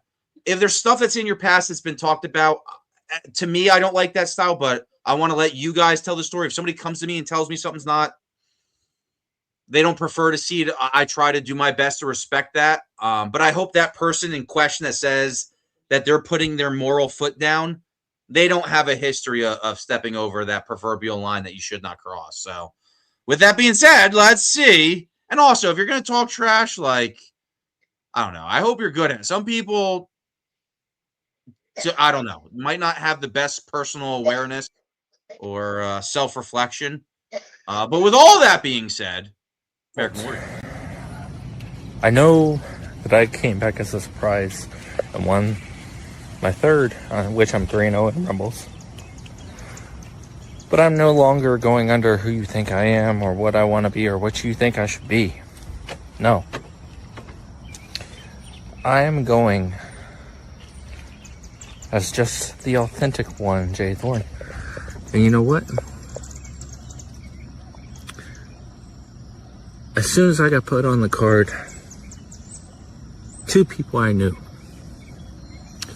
Casey, you and I battled years upon years together. But you know the outcome, Casey. I always ended on top. And as for you, the nut-sucking buddy of Dax Riot, the man who calls himself Alva Moses. How's the drugs over there in Hagerstown, by the way? Oh, yeah. So, did you suck on your buddy Dax Riot's nipples just to get into this? Or are you listening to in an earpiece like you're a part of the government waiting for somebody to shoot up? Are you gonna insert yourself with drugs again? Or do I have to beat the holy hell out of you just for you to get yourself back in check together? Because this, you right now, sorry boss, it ain't it. And I'm sorry to break it to both of you, but the authentic one, Jay Thorne, is not here to play games. Whether I pin KC, if I pin you, I get a title shot. And if I pin you, Moses, then all you can do is go back to sucking on Dax Riot's nipples and being who you are. An ass kisser and a second place wannabe man. Well, yo, Black Cat, man, what's going down, man? What's happening, gentlemen? Mr. Flores, it's a pleasure to meet you. Hector? Yes. Oh, whoa! Do you not know how to take this Black Cat guy? Didn't react right away. Normally, a super kick is very quick from you. You kind of a little taken back, I see, from the Black Cat in front of you. I don't know what to think about this Black Cat. It's all good, brother. It's all good. I just got home. I thought I'd jump on the shit show, man. I've been looking forward to the show all week. I'm still trying to figure out who's behind the mask. It's just another generic. No, it's just another generic white guy behind the mask. I put this on, and now I'm a different character. I know exactly who it is. So wait, do you think it's somebody that's promoted before? Like, there's that. Whoa, who is? All right, there's a lot of people jumping on right now. I'm just gonna add them and see what happens. It's all a shit show. I mean, Don Bolt's been here for the first time tonight, so we should give him a proper introduction. Don Bolt doesn't need one. Oh, all right, it's happening. I'm just gonna sit back and see what happens. I'm gonna charge my phone. Mr. Don Bolt, hello. Good to meet you. So it's nice to finally see you face to face, Black Cat. You're done running from me? Running? Dude, I just got back from a road trip, man. I don't know if you can see my shirt. Is that why you couldn't show up tonight, too? You see my shirt? Yeah. You're the one that challenged me face to face, and you couldn't even show up. I know who you are. You're not fooling anyone, Black Cat. Who am I? I just gotta say, the Black Cat. I know that face anywhere. I know exactly who the Black Cat is. Johnny Canada, I know that is you under the mask. I know that. Yeah. No. Get out of here. Hector. It can't be Johnny. Yeah. I know that's you, Johnny. There's no Canadian bacon around him. No, sir. Mr. Fallen Angel, it is a pleasure to talk to you in person. You could have done this last week if you had the balls to show up. Dude, I'm a champ now. It's hard for a champ to show up, man. I'm busy. My schedule's filling up. I mean, championship if you were afraid, celebrations. All you had to do is say that. Right. Don Bolt gets it. Look at the clubhouse. So I had to go back. So I don't really have like a good audio visual guy. So what I did is I took a lot of screenshots of the mega card, uploaded them all at once, and then it was like F you. Only like 20 of them will go on. So I specifically did that one, so we didn't get to show that. I have to say, once again, I'm just a color commentator here. I'm a broadcast journalist. I feel like that was the plan the whole time, was to kind of get you out there, Fallen Angel, because he did have something to play, and I think it landed. That was a very good video. That was, he reeled in the big fish on that. I will give him that, but if you're going to call me out face to face, show the hell up. What's in your head? Yeah, don't play. My new kitty cat that I missed stroke. Black cat.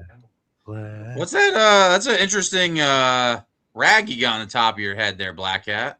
The greatest of all time, Mr. Hogan, R.I.P. This one's for you, brother. You're in heaven looking down at us. Debatable. There's better than Hogan. Who's better than Hogan? Get the fuck out of here. Who better than Hogan? Who's better than Hogan? I thought it was Canyon. Yeah, who better? In my opinion, Rey Mysterio. Oh my god! What in the top of like all time? Ray's getting that's an interesting top one. I don't think I've ever heard somebody say Ray, and I like that. I don't think that's a bad answer. Don Bolt, who's your favorite of all time? I get a lot of shit for this, but to me, CM Punk. Great answer. I'll allow it. He's on my top 5. I think Punk takes the top 5 spot. The only reason Ray is my top 1 is everything he's done for Lucha Libre. You're nuts. Hector Flores, number 1. Who is it? Hector, are you busy watching other shows or something? No, I hear everything. Oh. I'm good. Who's your number 1 wrestler of all time? He's thinking. He's not trying to say Don Bolt.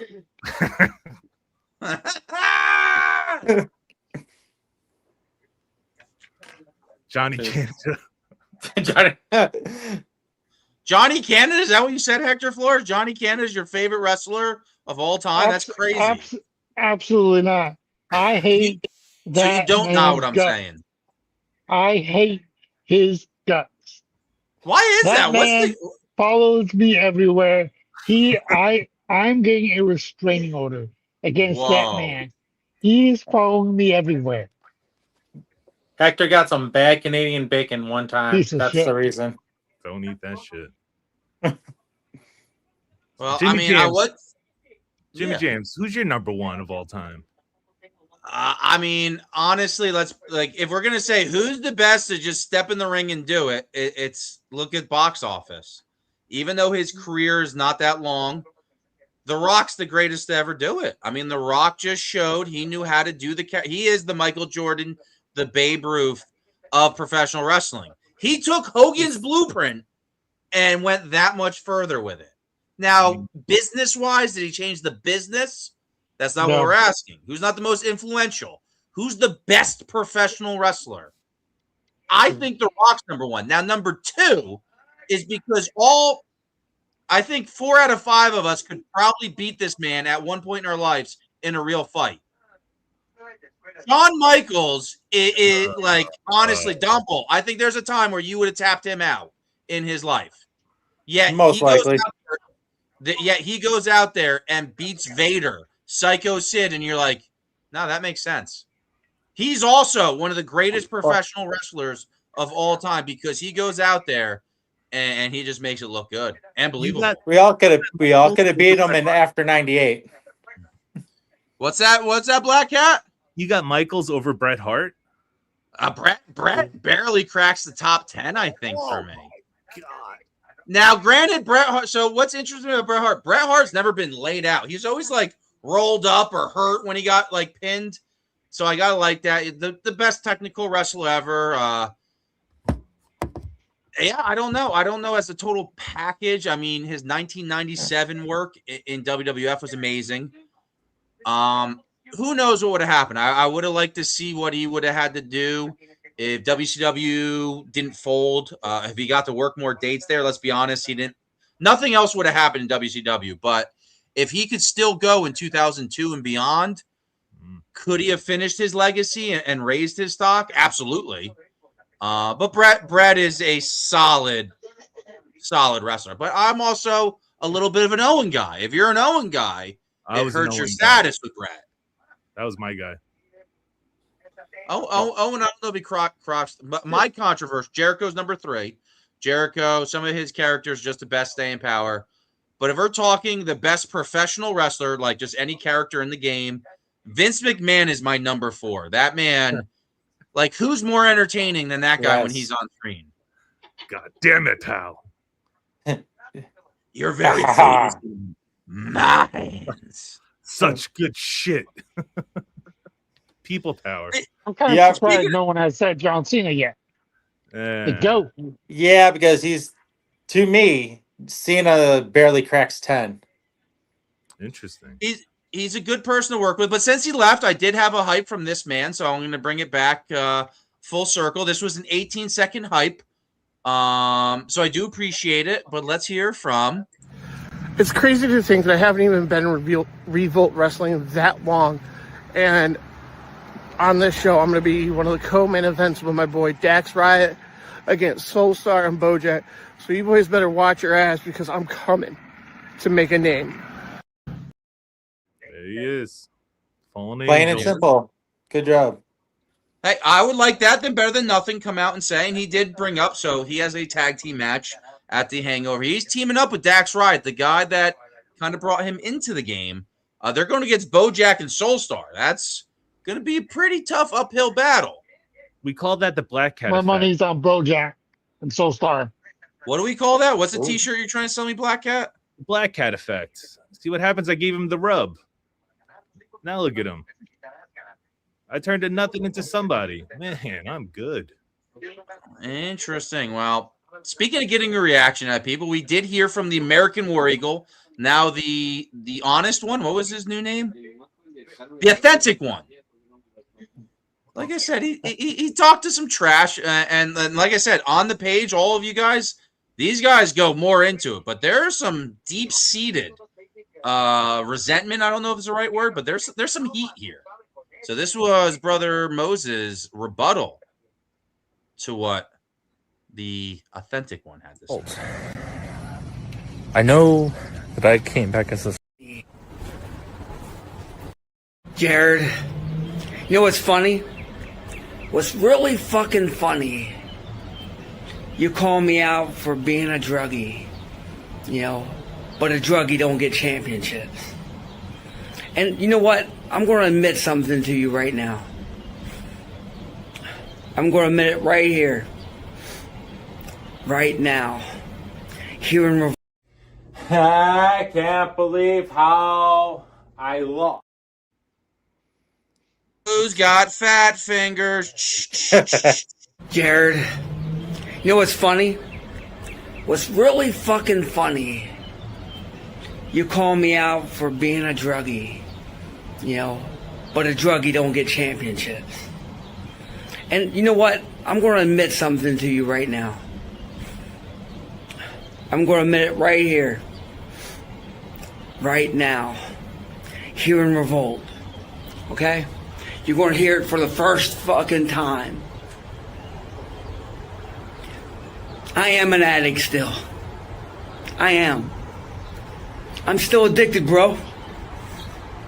But what I'm addicted to is wrestling in that ring. Doing the things that I do in that ring. Winning championships in that ring. So, if being addicted is kicking you and your bitch ass, then I'm addicted. And then KC, fuck you. And you know what? At least I'm not a crybaby. And remember, your sentence is going to be hard time. Strong words. So there was, I believe, one more. Like I said, these guys have went back and forth a lot. I actually thought I had another one. That was one of the last words we heard from Moses, but there's a lot in between. It caught the eye of some other people, but not to be outdone. We did hear from Casey Luchador.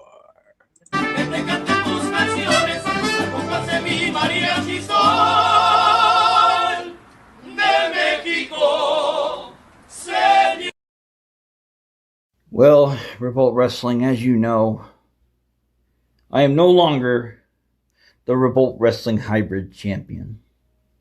Obviously, Brother Moses beat me in that match at the pay-per-view. And now, in order to get my rematch, I have to face him and American War Eagle at the next show, and I cannot wait to be there.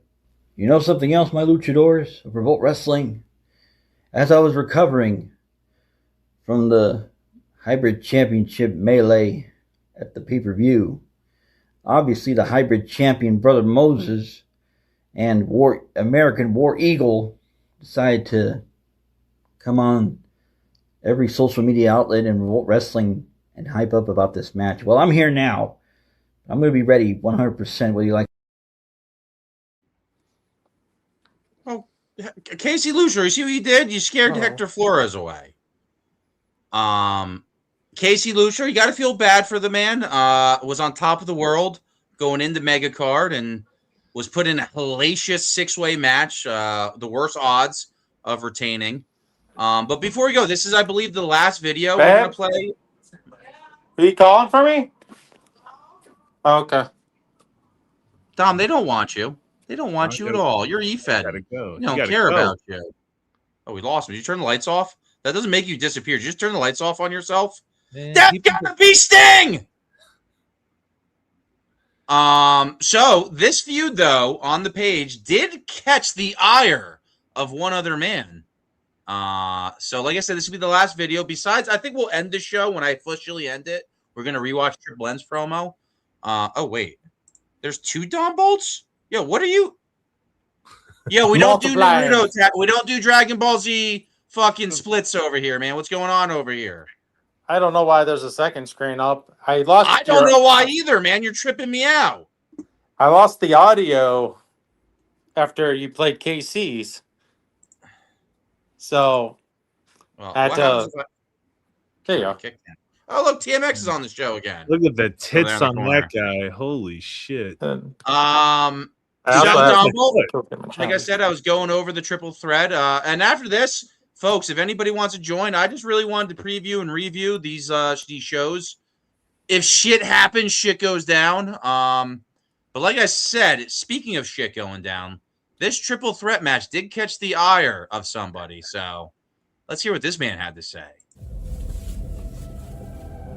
Now, Revolt Wrestling, we are coming up on Megacard's Hangover, and I saw something amazing happen at Megacard. Not only did Dax go 2-0 at Megacard, but the 7th Cell Saint showed everybody his potential and became the new hybrid champion. And the man didn't even get to fucking celebrate before some jabroni jobber ass bitch decided he was coming back for the 7th time this week and fucking called him a druggie and shit. Yeah, I'm talking about you, Mr. Authentic One, but you will always be the war bitch to me. You are mad at me because I made your gimmick look good. You are mad at me, not Brother Moses or the 7th Cell Saint.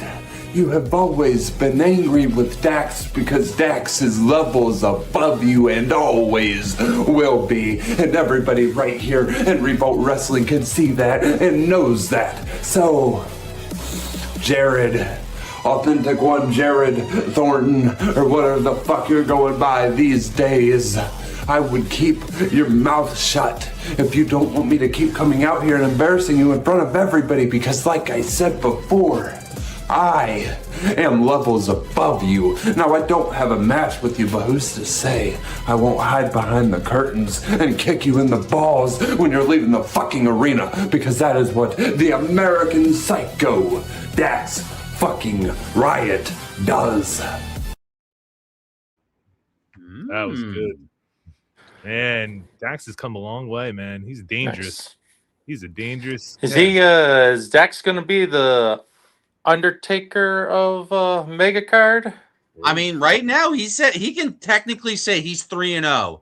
If you're saying he interfered in the OG match and Birdman won that match, which we're not too sure. I mean, he did good in that, but regardless, officially he's 2-0 already going into next year, and who knows if he'll do triple duty or quadruple duty next year. I'll just put him on every match for Megacard. Oh, okay. Good talks. Anyone else excited for Masters? I am. So right here. Are you guys are He-Man marks? I mean, Masters of the Universe with Dolph Lundgren was pretty cool, and I had some of the action figures, but I wasn't the biggest. Like, I don't think I've really seen too many cartoons of He-Man. I'll be honest. It's a popcorn classic. it's nostalgia for an 80s kid to go see Masters of the Universe. I'm with Don Bolt on this one. Not to stop you, but you have to think that we are getting closer and closer to a real life live action Thundercats. We're getting real close to that. Black Cat, what do you think about some good old Thundercats? Yeah, I'm such a fan of that show back in the day, but a live action That should be his top show. Cat is in his name. And Cats is my favorite Broadway show. Thundercats was my favorite cartoon. Yeah. Wait, is Black Cat related to Danhausen by chance? I think he is related to Dan Housen. Yeah. Are you a Fanhausen? Dude, Danhausen is the best. What that man does, I called that shit a while ago. I mean, if you're it's not about the 5-star matches. It's all about the merch. If you're 5'7" and you're selling merch, and when they have YouTube clips of just your segment and it's doing better than all the other segments, I mean, people can shit on like people like Birdman all they want, but if the numbers are there and the reactions are there, they're doing something right. I was watching the Knick game. I'm a New Yorker, and who's at courtside? If the rumors and the dirt sheets are true, and Danhausen brings back Baron Corbin, that would be the shit. Why would he bring back? What's crazy is Danhausen kind of like cursed the team that the Knicks are going against each time. So like, if the Knicks win, they better bring Danhausen, because the Knicks have sucked. Like, Knicks, even when they're good, they find a way to, almost like they've been cursed. I watched a lot of Knicks in the 90s, and they came so close, 99. And they never pulled the trigger, I guess you could say. Went against the finish line. it almost kind of killed my love of basketball because the Knicks couldn't get it done. And yes, I'm not on the bandwagon now, but if they can do it, and especially with Danhausen behind them, that's pretty crazy. Yeah, that's a real If thing, man. the whole thing works and the Knicks win, then that's got to make a believer out of so many people of the curse. Is the NBA a work? That's what. Well, I mean, Danhausen's cursing is a gimmick. I mean, it's not like who's the guy? Drake. Drake bets on people and they always lose. Like that's a true curse, but who knows? They better put That'd be it. crazy They next better year. Dude, where the hell did the fallen angel But you go? know what? Though, just to play the gimmick. He said in the wait. I don't know if you saw that in the comments. He did say. I can't see shit. When we were talking about it, he did just post something on the page now. So maybe we got to him a little bit and he wanted to do something. So I assume, I don't know if it's Black Cat related. I mean, he's in a tag team match, so he better not be focusing on you over there, Black Cat. You're already getting in some people's heads. In your head. Right now, Black Cat is so cool with me with the Hulkamania bandana. Right here. So Dumble, do you mind if like me and Black Cat, we each get like 2 questions each to ask you while we got here? I feel like Black Cat likes to interview. And I feel like I could think of some questions. I mean, we asked you who your favorite wrestler is. Who's somebody else that's close to that top of that list? That'll be one of my questions as Black Cat thinks of a question. I'm going to guess. I want to guess. Oh, yes. What we got? Dumble. I'm going to guess the I've top always 5. been. Wait. We're going to get a guess first. We're going to get a guess first. I'm going to guess. Oh, go ahead. All right. For you, a top 5, I'm going to say RVD. I just can't hear Black Cat if he's talking. Oh, can you hear me now? He could never hear you. That's crazy. So you've been here the whole time? I guess. That's fucking wild. He said RVD. He said RVD is on your top 5. I'm gonna have to translate, and then we're gonna go to final thoughts. Else, one of you guys. I think it's you, Don Bolt, since you left. I think it's on you that because he can hear and react to you. So possibly. RVD does crack my top 10. I will tell you. Who's another guest, Black Cat, and then before we let him have the mic. Kurt Angle. It's Kurt Angle on that top 5 list. It's not. I don't think it is. Oh my god. I think he can make top 5. Maybe. Who else are you filling out that top 5 with? See, it's always so hard. I kind of say favorite wrestlers like I do with movies. You got to put them in their eras. But Shawn Michaels makes it. Macho Man Randy Savage makes it. Hogan makes it because he's Hogan. Because he's Hogan. Yep. And so does the Nature Boy Ric Flair. Ooh. I feel like that. I do feel like you get inspiration a little bit. You are kind of a little Hogan mixed with Flair. I could see that a little bit. I can see Flair. Yeah. You know who kind of faded out of my top 10 was actually kind of Bret Hart. But he's like top 12. Close to the top 10. They even say top 12. It's because you see right there. That's telling. Who says top 12? You're a little scared to you don't want him being considered 15. Meaning you do respect Bret Hart. It's just it's hard to categorize Bret Hart. I don't know what it is.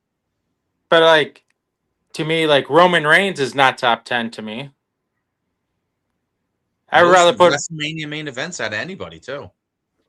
I'd rather have Seth Rollins is more of a talent in my eyes than Roman. So one of the big dream matches I always thought of, just 2 people that are really good at wrestling. I know it's probably even more controversial now, and they're both old, injury prone. Maybe this is definitely a couple of years ago. I always thought Seth Rollins versus Kenny Omega would be one of the craziest pro wrestling matches, but it'd probably need the right build and maybe the right audience. I'm not too sure. But you got to like Kenny Omega before you even think that's a good match, probably. He's not even in my I do like Omega. Kenny's not in my top anything. I like his matches. Overrated. So here, you want to play dream scenario here. Give me Rollins versus Styles versus prime Shawn Michaels, that triple threat would kill. Yeah, well, time out. You're saying prime Shawn Michaels. Are we talking like 97, 98 or sometime? 96 through 98, Michaels. 96 through 98 is probably okay. I would sprinkle Eddie Guerrero. Before he had all his back injuries and issues. Eddie's in my top 15, I think. Because Eddie, let's be honest, I think all of us were watching wrestling in 1996 probably, right? Golden era. Absolutely. And Eddie Guerrero had no character interview time at all. And we probably all liked him in 1996. Like, wow, that guy's a good wrestler, whoever that guy is. If you ever watched Eddie versus Dean Malenko, ECW. Yeah, that was before my time. Oh my gosh. That was a good one. Those guys killed it in ECW before they even went to WCW. Don Ball knows his shit, man.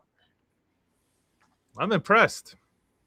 I mean, he was the original trivia guy. He not only won the very first trivia, but won the very first Burn Man Gauntlet to win a Ghost Rider championship, the Knight Rider championship. Ghost Rider. I call it the Knight Rider sometime. Kind of like the toe cutter. What do you think about Mad Max as the original Mad Max there, Don Bolt? It's a good movie. I like it. You a Mel Gibson fan, or when he was caught on that telephone saying stuff about those people? Those you feel like Mel Gibson as much? I rather watch him like what was it, 48 Hours? Or Braveheart. Was it 48 Hours? Payback? 48 Hours? No. That's like Ed Moore. I don't think. Oh no, that was Eddie Murphy. What was that movie he was with? Lethal Weapon. Lethal Weapon. That's what I was Where'd you thinking get of. 48 Hours though, and why? So wait, did you confuse Danny I was Glover? just thinking of. I was thinking of. You know what I'm 80s. saying? Yeah. I just totally Eddie crapped Murphy, myself on Mel that Gibson, one. I was thinking of 80s action movies where it's a cop buddy movie, and then 48 Hours just came out first. But it was Lethal Weapon that I was thinking of. It's classic. Mel Gibson, Danny Glover. Getting too old for this shit, man. And we're getting kind of a little too old for this shit. Getting close to midnight. I don't think anybody wants to jump on. But Buckhat, did you think of a question over there? Let the audience know, and then I'll ask Don Bolt, and then maybe we'll kick him and try to get him back so he can hear you. But I'm a good translator, and it gives me more time to talk. So, what do you think, Don Buckhat? Bolt's talking about the 80s films. What's your favorite 80s film? Ooh, Don Bolt. So you did not hear what Black Cat asked you, right? Okay, he asked you, what do you think? And I know you say category, but this is a category. Yeah, what is the best movie that came out in the 1980s? What's the best 80s movie you think? Oh shit! I get this so much. And while you're thinking of number one, if something comes to your head, you can just throw it out there. We're on live TV, pal, so it's okay to throw stuff out there. It's not concrete. No one's gonna hold you to it. You know, the funny part of being a wrestling show, I want to say no holds barred, but that's what I was gonna say. I'm gonna say my favorite is Back to the Future. I like it. I like it as a franchise, a little overrated. I don't know. Maybe I'm just not a Marty McFly guy. But then again, there's Ghostbusters. Ghostbusters. There's Nightmare on Elm Street. Yep, good horror movie. That's a good one. There's what else? There's there's Friday the 13th. There's Halloween. Like horror movies. Well, no, I mean I can even twist it and turn around and be like, well, there's also Breakfast Club. No. Even going with the pop references, geez, Manitli, man. Yes, I got one. Hey, I got one for you, but I'm not 100% sure if it came out in the 80s or early 90s. But Howard the Duck. 80s. The first Marvel movie ever. Yes. Maybe even before Dolph Lundgren's Punisher. What about Garbage Pail Kids? I believe so. I don't remember the years exactly in the order. Combo, have you seen the Nightmare Energy Fuel called Garbage Pail Kids. You have shook the head. All right, Dombo, I'm going to kick you out. Rejoin. We're going to try to get your audio. Plus, I need Black Cat here alone. I see what you're doing in the Funhouse. And Funhouse is a good time. There's a lot of wacky stuff that happens in there, Jimbo. I don't know if I want to step in there. There's already this guy that keeps sending me weird stuff. He keeps like going in his shed and wears lots of the faceless one, I think he's known as. Scares the shit out of me and gives me the heebie-jeebies. Dumbolt, all right, can you hear Black Cat? Hello, Dumbolt. Yes, I can hear you. Oh, there we go. I'm a Dumbolt, Mark. Yes. The fact that you saw the Garbage Pail Kids film, it just proves that you are a true child of the 80s, like myself. Absolutely. I've seen a lot of movies in my time. I would say, let's see, if I were to pick an 80s film, do I go Goonies? I mean, that is a classic one. Yeah. Batman 89. I mean, that's probably my favorite Batman film. Batman over Goonies for me. Yeah, I might have to agree with you on that one. But then, like, you go campy horror, like Ghoulies or something like that. Ghoulies.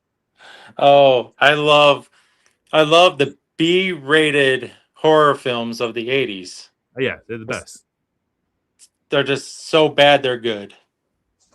Black Cat. There will be an event at Kitty Mania. I'm talking Kitty Abigail, the real Black Cat. That is something I do plan on booking at some point before I'm all done EFED. Is something called Kitty Mania, with just all cat matches. So, Black Cat, I'm probably gonna need a real promo artist. I don't know what other cats are out there in the EFED world. I don't even know if there is another cat. Who's the other cat out there? There's a Panther. Black Cat versus Panther. I might book that actually. Yeah, I wouldn't mess with Panther, man. She's a beast. You know Panther? You've seen some of Panther's work? Look at that. Student of the game right here. I watch in the shadows, Jimbo. I wait, and then I pounce. Yeah. Look at this guy's face. Look at this guy's face right here. Are you talking about the background of what you folks are? Man, look at that. Is that height accurate? That's pretty accurate. I'm 6'5". You know, TMX is like what 5'2", 378 or something like that. 6'5". Oh, I got to consult my 2K thing because we will be seeing some more 2K matches in the future. When I booted TMX, man, my foot hurt for weeks. Guys, go check out the highlight. I think I heard him go wee, and he was far in the machine, man. It stunk up my. Oh, that's what that sound effect was. Dumbo, I'm going to do a little role reversal. Do you have a question for me and or Black Cat? Whoa. Absolutely. I got something for Mr. Black Cat. Yes. How can I say it? We've been going through our 80s. Name me one 90s movie that you would rewatch over and over again. Ooh, 90s film, you say? So I'm gonna go a little different. I'm gonna go comedy route, and it's gonna be Dumb and Dumber. See, man, we're vibing because I was thinking Jim Carrey, but mine is Liar Liar. Oh, I thought you were gonna say Ace Ventura. I thought he was going Ace Ventura too when he prefaced that. Right. That's what got me started on him. Was Liar Liar. See, I was watching. Yeah, Jim Carrey was the man in the 90s, the funniest man. Absolutely. We talk about good workers. That man had 3 #1 hits, I believe. Adam Sandler did it too. Both those guys had 3 movies within the span of like a year that were all #1 freaking movies. That's crazy. What about everything? You, Jim? That's pretty funny that we say Jim Carrey because the movie that I had at my buddy's house that we just always put on every fucking night that I blatantly watched 100 times. I've only watched once in the past 30 years, but in a span 96 and 98, I watched The Mask with Jim Carrey in it so many fucking times. Well, that introduced us to Cameron Diaz. So and I forgot that was Cameron Diaz because it was only a couple years later, and I'm like, meh. And that's at the time. I mean, now, like, I didn't think Trinity was hot in Matrix, and now I watch Matrix, and it's. She was right, a smoke. I gotta put the headset back on. I might be getting a little too loud on that. If he knows, you know. Yeah, Trinity's hot. Yeah. All right. Well, here's another one for you, Black. All right. No, I'm going over. I'm over on Don Bolt. You get a pass with any WWE diva. Who's your WWE diva pass of all time? All time wrestling. And you watch some ECW, so Francine is allowed to be picked, but it's all of Francine. Miss Elizabeth. Oh yeah. Yeah, that's why you guys are Macho Man fans. Elizabeth. So here's the thing. Okay, growing up, we only really had Miss Elizabeth and Sherry. That was it. And Luna Vachon at some point, maybe, but yeah, all right. I mean, she came down in the 90s, but yeah. But you know what? We also forgot about Medusa. Ooh. Rockin' Robin. Wendy Richter was not bad looking. Is she not in the Hall of Fame? Is she not in the Hall of Fame yet? Her ambulance Richter's in the Hall of Fame. Is Rockin' Robin's not, I don't think. Cyndi Lauper. Is Cyndi Lauper in the Hall of Fame? I believe so. I believe so too. Are we sure? I'm gonna say about. I think I looked at this a while ago. I don't think she's in the Hall of Fame yet, which is wild. I thought she was in the celebrity wing. I think she got to introduce Lou Albano. I think Lou Albano, Captain Lou Albano got it, and I think she might have just been able to she might have accepted it for him, but I don't think she's in the Hall of Fame. I could be wrong. Yeah. There's 6 people watching, which doesn't break my rule. Like I said, I always want more people watching than on air. But now growing up, teen years, we grew up. We grew up in the best era of the Attitude Era. Growing up, as what'd you record on a VHS tape? Like, what diva did you record on a VHS tape? Oh, just because I know she would do it is Sunny. Well, Sunny. I mean, Sunny had some time. Sunny was. That's the reason why it's the most downloaded woman in 1996. I really wanted some Sunny days like Bret Hart got. So, whoa. Is that one of the best feuds? That was such a good feud when I started watching wrestling. That's what got me into wrestling. Their Iron Man match, WrestleMania 12. That is the build of builds. I think that's the best Iron Man match still. Yeah, because when Brock and Angle did theirs and they kept on pinning each other, it just kind of made it look weaker for them. Who else had one? There's the one where Shawn Michaels was the ref, and it was Triple H versus The Rock, and Shawn Michaels super kicked The Rock towards the end. I don't know if there's a good one. That's actually when I stopped watching AEW. When they went right when Daniel Bryan debuted, and the second week they had an Iron Man match with him and Kenny Omega. I don't know. It tuned me out. It was like they jumped the shark immediately. Right when Daniel Bryan came, I don't know what happened, but which by the way, D. Bry is in my top 10 too. Just saying. He had some good runs. He was good in WWE. A lot of people even before he got massively over. Shout out to Diego Sanchez. He just took that. He got that from UFC. You got to borrow. That's why competition and all this stuff being out there, it's beneficial to see what you can do. And I mean, every good artist borrows, and every other promotion borrows from Revolt. So what can I say? You do see a little influence. Well, I mean, Black Cat. So there was a show, supposedly Saturday it was wide open, and I made sure to let it be publicly known tonight that I was doing a show at 9:30, not 8:30, 9:30, and there was a show at 9:30. Shiver me timbers, how that happened? Making them dance. You got the puppet strings, Jimmy. But view wise, we might got people. Like I said, this show is for the boys. It's for two people that haven't got to interact and to get to form a bond. And who knows when you guys get to wrestle each other and we do this little E-Fed game because but that's what Saturday show. It's a different show. Over there, it's the same shit every week. That's inflammatory. I don't like other there. You can allude, or what I get in trouble for is what's the word that they use? I don't know what the word is. Fuck, Don Bolt. Don't you hate that when you're looking for a word that absolutely insinuate? I insinuate. I think. I mean, I have insinuations. That was a little direct. Don't say over there, Black Cat. That was a little over there. Nah, it's all good, Jimmy. Revolt does its thing. Everyone else does their own thing, and everyone else likes to play in the same sandbox and go, "Hey, Revolt, you guys, I'm gonna kick you out. I don't like what you guys are doing."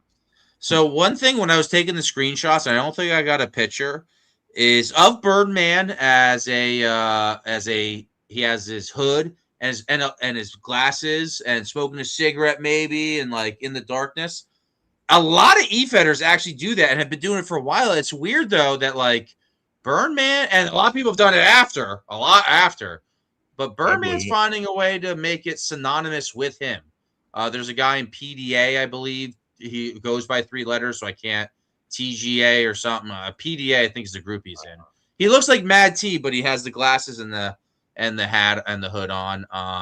There's another guy, Johnny Rotten, I see do it, but like I just noticed when I took the screenshot, I'm like, a lot of guys are doing this look now too, a lot, and they're doing the Birdman. I mean, they're not doing the head thing yet. Birdman's got the D'Lo Brown head pivot on a swivel down pat, but I mean, Birdman is very controversial, and it's like Howard Stern in the 90s. People watch him because they want to see what he does next, and people hate him and watch him to see what he does next.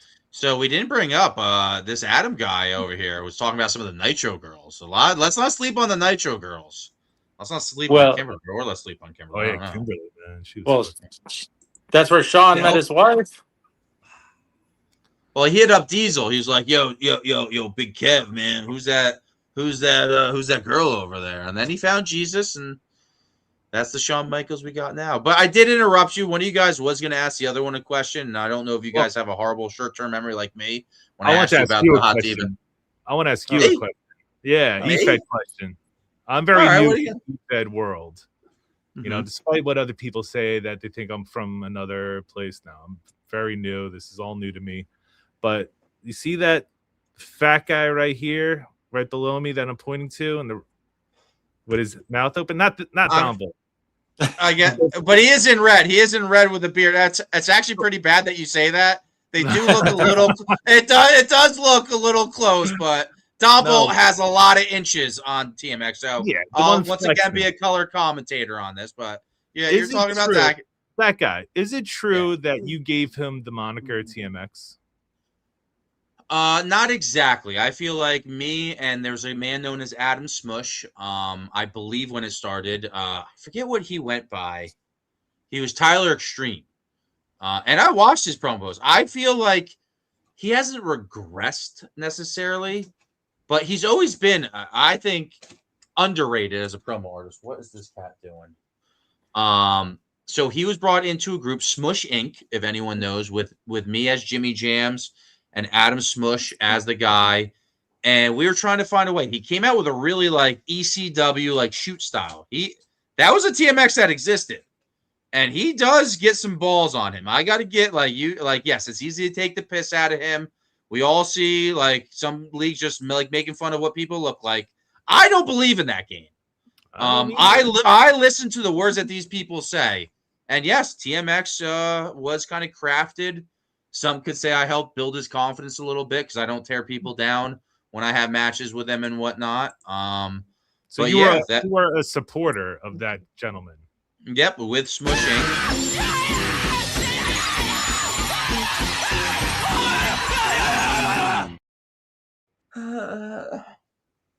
My eyes. No, make it stop. Ow. It's going in my head. That's total poltergeist right there. What the fuck was that? I don't know.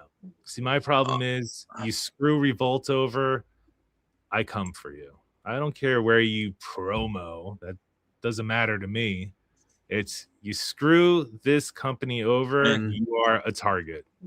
And what's pretty crazy is this is the stat. Once again, I'm a man of factual statements. So one thing I've been able to enjoy in Revolt is literally, if you crunch the numbers easily, over 95% of the people I book send their promos in time for me to play on their show. From people that are scheduled in matches. If you take TMX out of that equation, that goes up to 99.9%. I had two people that I had, and multiple times, man. Some kind of excused, some not. And I always booked this guy. This guy had a winning record in Revolt. Was booked very strong, but I'm not in his DMs licking his balls from the back, saying how good he is, yet being on air, making fun of him multiple times on air, making fun of him, comparing him to people with legitimate born mental illness, defective issues in their DNA, putting him with that level. Which that level still does better than a lot of people in this game. So I don't know what happens to these people in life to fall below that level, but mentally there's a lot of people there. So that's weird. But you're the toxic guy. You're the toxic guy. I mean, what I'm saying right now to some of these people that did do that, I'm being very toxic to the people that actually want to watch this right now and they're looking to see what I say and they see the invite in the comments. They won't join. They'll take a screen grab or tell somebody else about this. But that's just how it is. And TMX he likes the people that do that to him, and we'll see how long it lasts. It's a game of numbers. He's like that girl that was with Vince. He likes to get shit on. It's all good. It's all good. Evidently, sometimes it does. Allegedly. I like Masters of Illusion and TMX. I want these guys, and I would make them in the 2K game. I want them to promo with their shirts off. I assume they have a hairy chest. Go above the nipples. I'm a big guy. I can take my shirt off right now and show you how to hide the weaknesses and extenuate the strengths. All right. And you have both these guys come out as the new brain busters. I don't know if you know Masters of Illusion, Black Cat. I think he was just kind of like tricked into being on camera, where the people that did shit on TMX's chest potentially. They did it. Black Cat, you're getting in my head, getting me to say stuff that I'm not trying to talk about. I'm on to you, Black Cat. I am on to you, Black Cat. But Masters of Illusion and TMX coming out here as the new brain busters, talking all Arn Anderson style with that southern drawl, and especially with 2K matches, like I said. But they won't promo for me. Well, actually, I hear Masters of Illusion's contract might be up for grabs right now. Natural Disasters 2.0. Ooh, a natural disasters kind of effect too with it. Because TMX, hey, that guy is still. How does your foot feel? I know you think it feels good. It hurts. That's a boulder. That is a boulder stone of a man right there. He's still flying around in the clubhouse. He's freaking. Is that not Geodude? I mean, that's better than comparing him to somebody to the South Park guy. So, if you know, you know. Cartman. Know I'm saying. No. Once again, they're like, if you're watching it live, there's an invite. So if you have any kind of energy and if you're not joining the show yet, you're watching and you're talking about it. God, please understand that your E-fed penis is built at 1 inch. Like when you talk about like the tail of the tape, your penis is 1 inch. So whoever else you're talking to, while watching this, as the views climb to over double digits on all platforms, that's really weird. Really weird. Somebody, come on. Else we're going to end the show. Black Cat and Dom Bolt, do you think so? Triple M is a man that promos in a lot of places. Do you feel like when they saw the Revolt promo that man did, they went to him, please, can you do that in our league? They're like, why are you not doing that here? Oh, 100%. That wasn't great. Like, honestly, what do you think of that promo, Dom Bolt? You were in that match. You felt the power. Yeah, Dom Bolt. That was hard. You know, I'll admit that I was so against Triple M because of, that. But I myself have to respect how much game that boy has in that match. He turned it up 1,000% for that title. So, like I said, though, I'll meet him again down the line, title or not. I felt like that was good experience for you as well. Oh, I appreciate the fact that I got a shot at the main event. Yeah. But you earned it. I mean, you beat Triple M, and it's not like, I mean, Bomber's hand was a little fast on the 3 count. He was a little fast, but I don't think it wasn't a screw job, though. I don't think it was a screw job. I didn't ask Bomber to do me any favors. Yeah. No. But that Triple M promo, I've never seen anything like it. That was wild.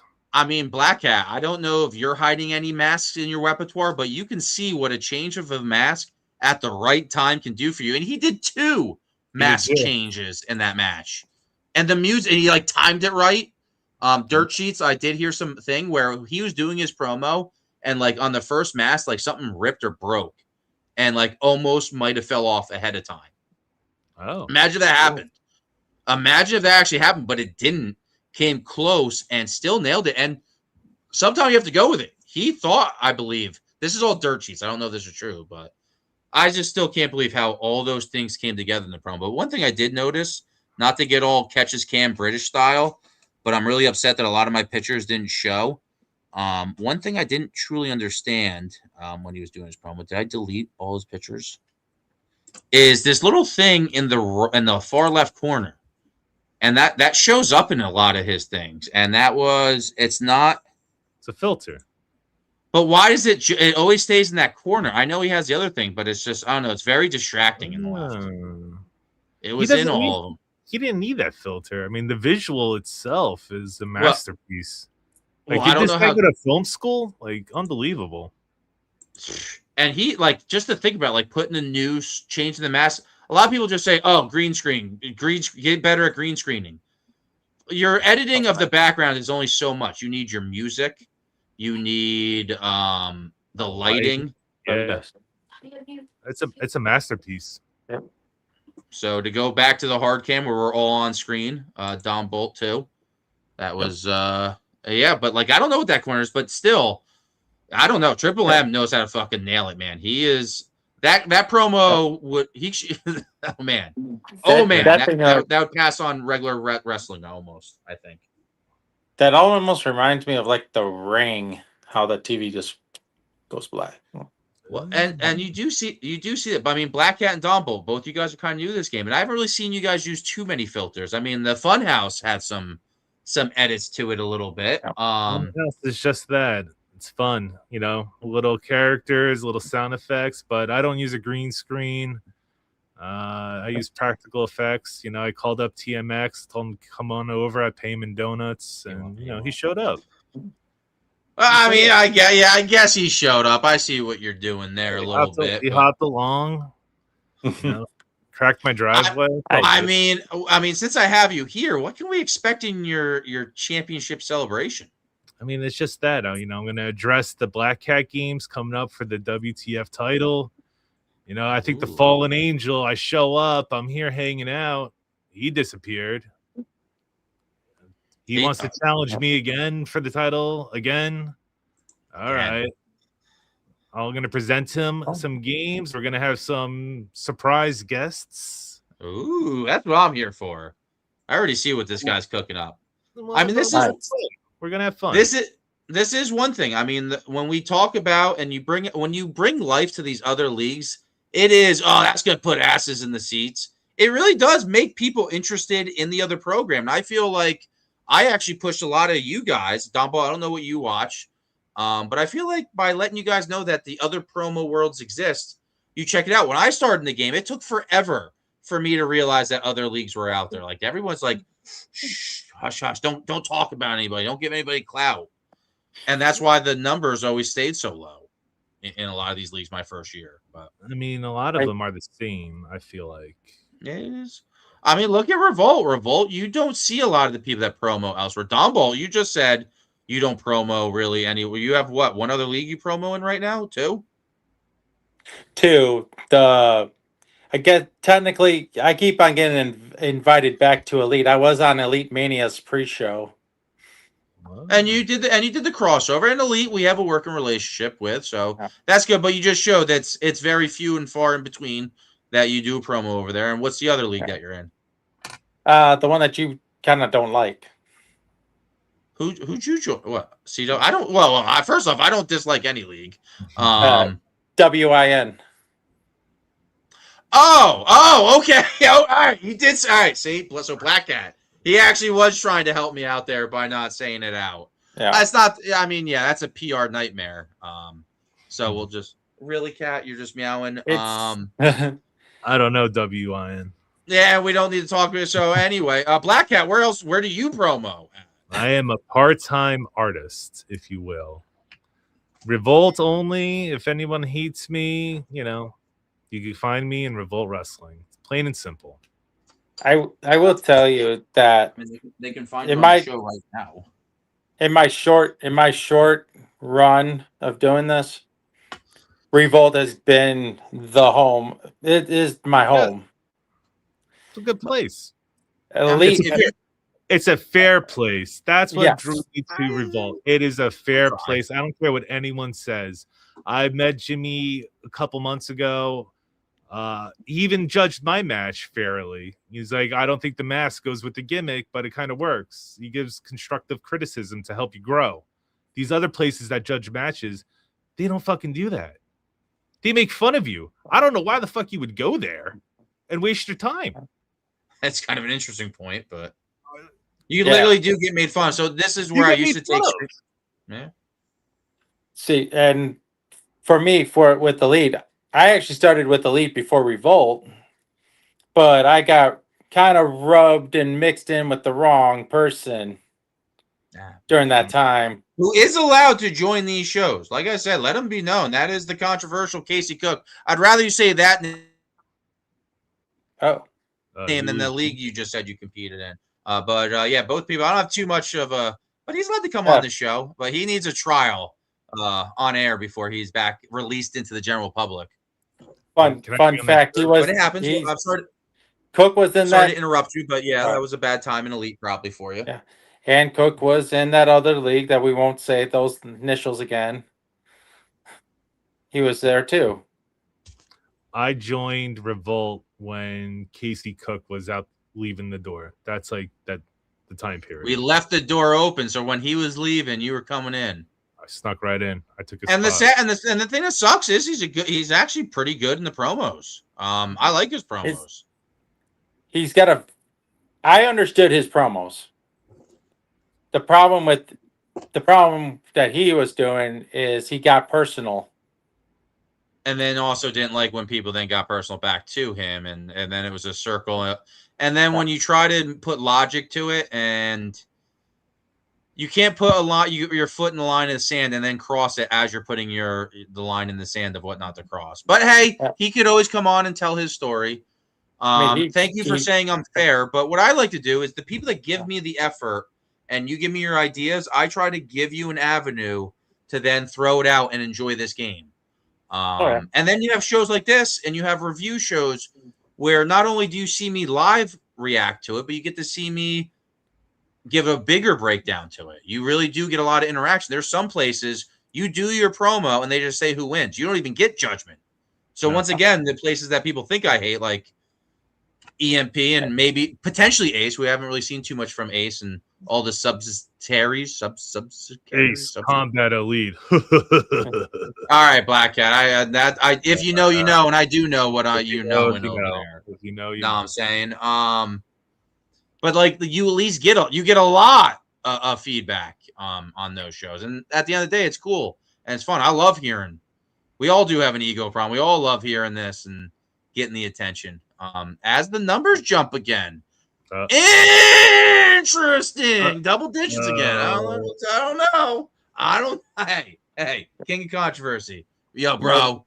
Jimmy Vince Russo, bro. You guys got me? You feel me? That's good shit, pal. God damn it. Hey, have you ever heard of Something to Wrestle With podcast? Yeah, of course.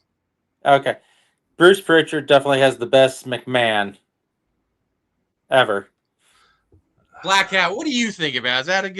Is that That's pretty accurate. I'm gonna have to go. He with has it. sound bites. He doesn't go on long Vince rants though. He can do a quick Vince Who's soundbite. the best? Who does the best impersonations of wrestlers? Oh, dude, if you remember him, Jason Sensation.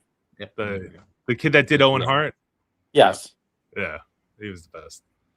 What about like today, like comics? Because there seems to be a lot of comics that like wrestling. Oh, like Dan Soder. You ever hear that guy? I haven't really watched a lot of stand up. He was on Chris Van Vliet recently. I recommend giving that a watch. You know who Van Vliet is, right? Yeah. He does the best Macho Man and the best Andre. So you said newer, and even though he still does it, I feel like he's more of an older person to say. Will Sasso, he was on there with Dan Soder. He did it. He did Ventura with Dan Soder, and then he interviewed Ventura and asked him. Ventura said he did not know who Will Sasso was. What the F? Was that a work? Was he working? Like he should know. They're both actors on top of it. That's all. He knows who Will Sasso is. Come on. I don't live podcast with my Revolt. But this is. I think we're reaching that time, folks. The worst year. Yeah, I think we're wrapping it up. Dumbo, any final thoughts, questions, hot takes? Well, real quick, another guy that does great impressions, and I think he's done wrestlers before, is Jay Farrow. Yep. He does pretty good. Hot takes. If I will even welcome Cook back on this show. Whoa. And we can air out our grievances whenever he wants to come on. That's a hot take. I'd give him the avenue. Yep. My final thought, though, and I know Hector was on here earlier.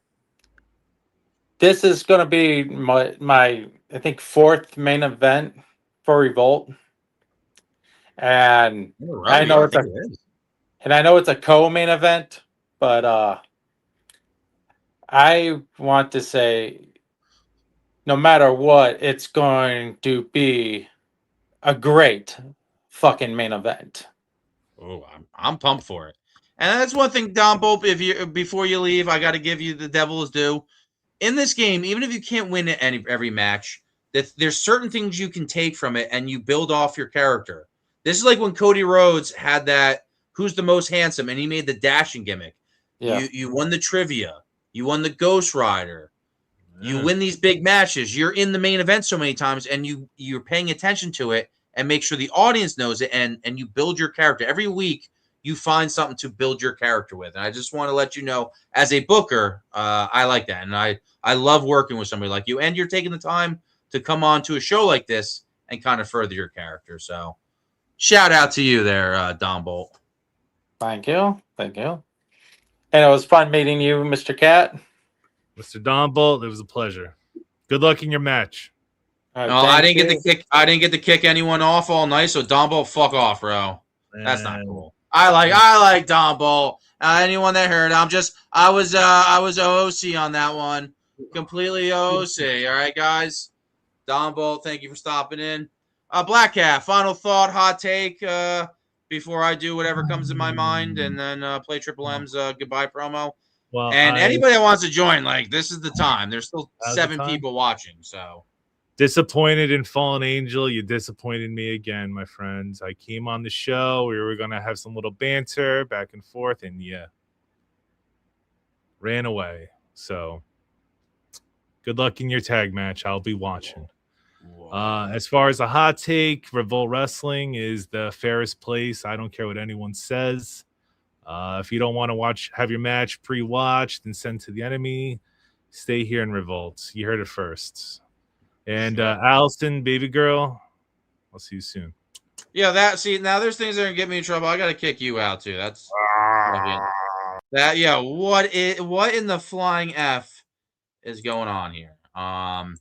So it's just me, guys. I don't even know what my final thought's gonna be. 2 hours and 40 minutes. Let me see if the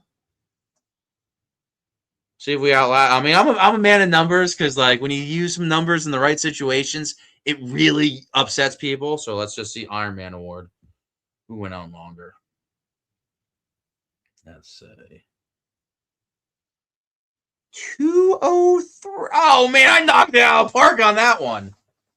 And I don't even know what I'm doing here. I mean, can't really produce a show. I just wing it. I react to the e-fed that happens in front of me.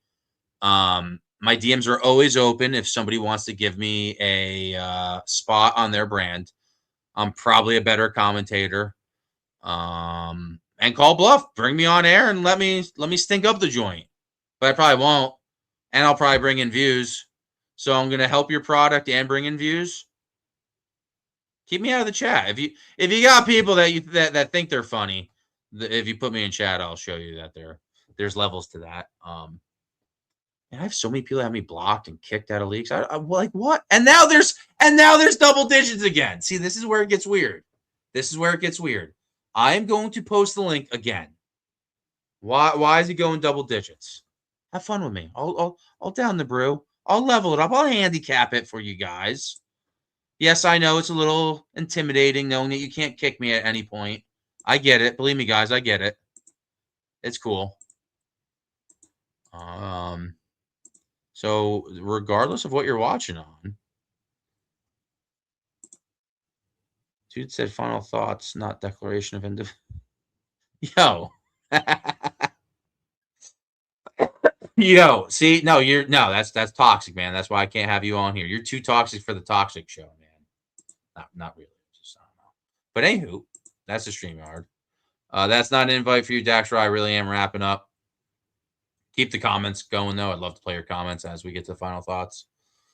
Yeah, I don't know why people think I'm controversial. Like, do you guys see what you do? And this is everybody. This is people in IWF and CWF that don't even know I'm talking, that will never listen to this. I am still talking to you guys.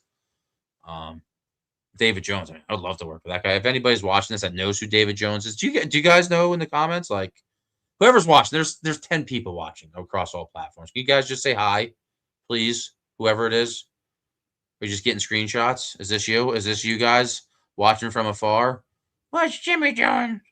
Let's see what Jimmy's doing. We're gonna like what? We're gonna what? If you're trying to get me, man, come on air. I don't have like AI where I can like put a filter over you. If I mute you or kick you, like I lose. So I don't even know how to. That's a lot of Jimmy right there. Put you more in the center. So I guess if nobody's commenting, I showed the streams to join. Mike Sturm got the invite. Mike Sturm showed up on the EWM page, calling out David Jones. Mike Sturm. What's going on in the World Cup? Also, that's another. World Cup's very funny. With a lot of people that say that they want to kick.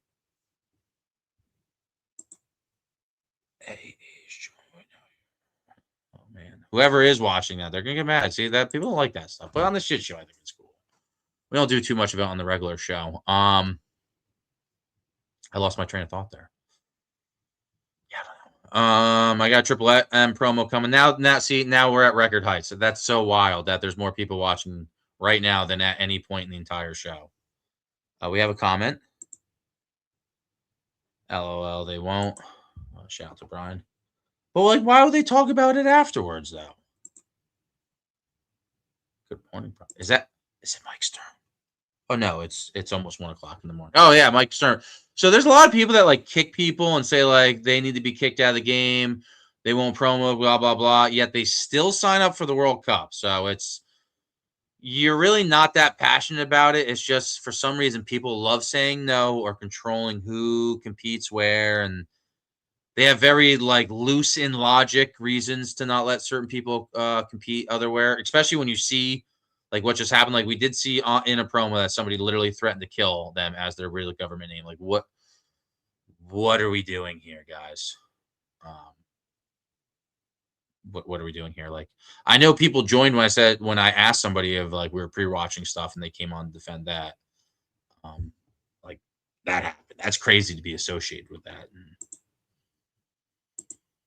I'm just trying to e-fed, guys. Like,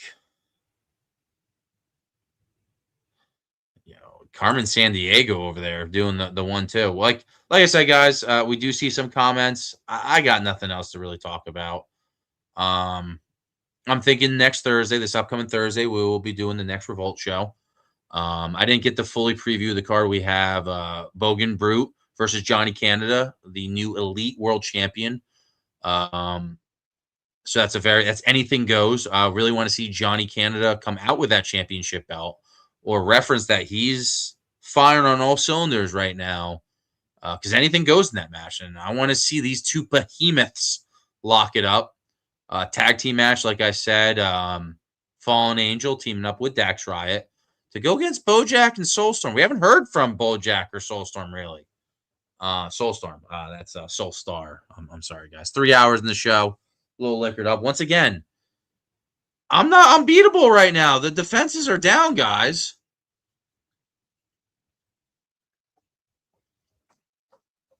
Or come out and shoot the shit. Like, what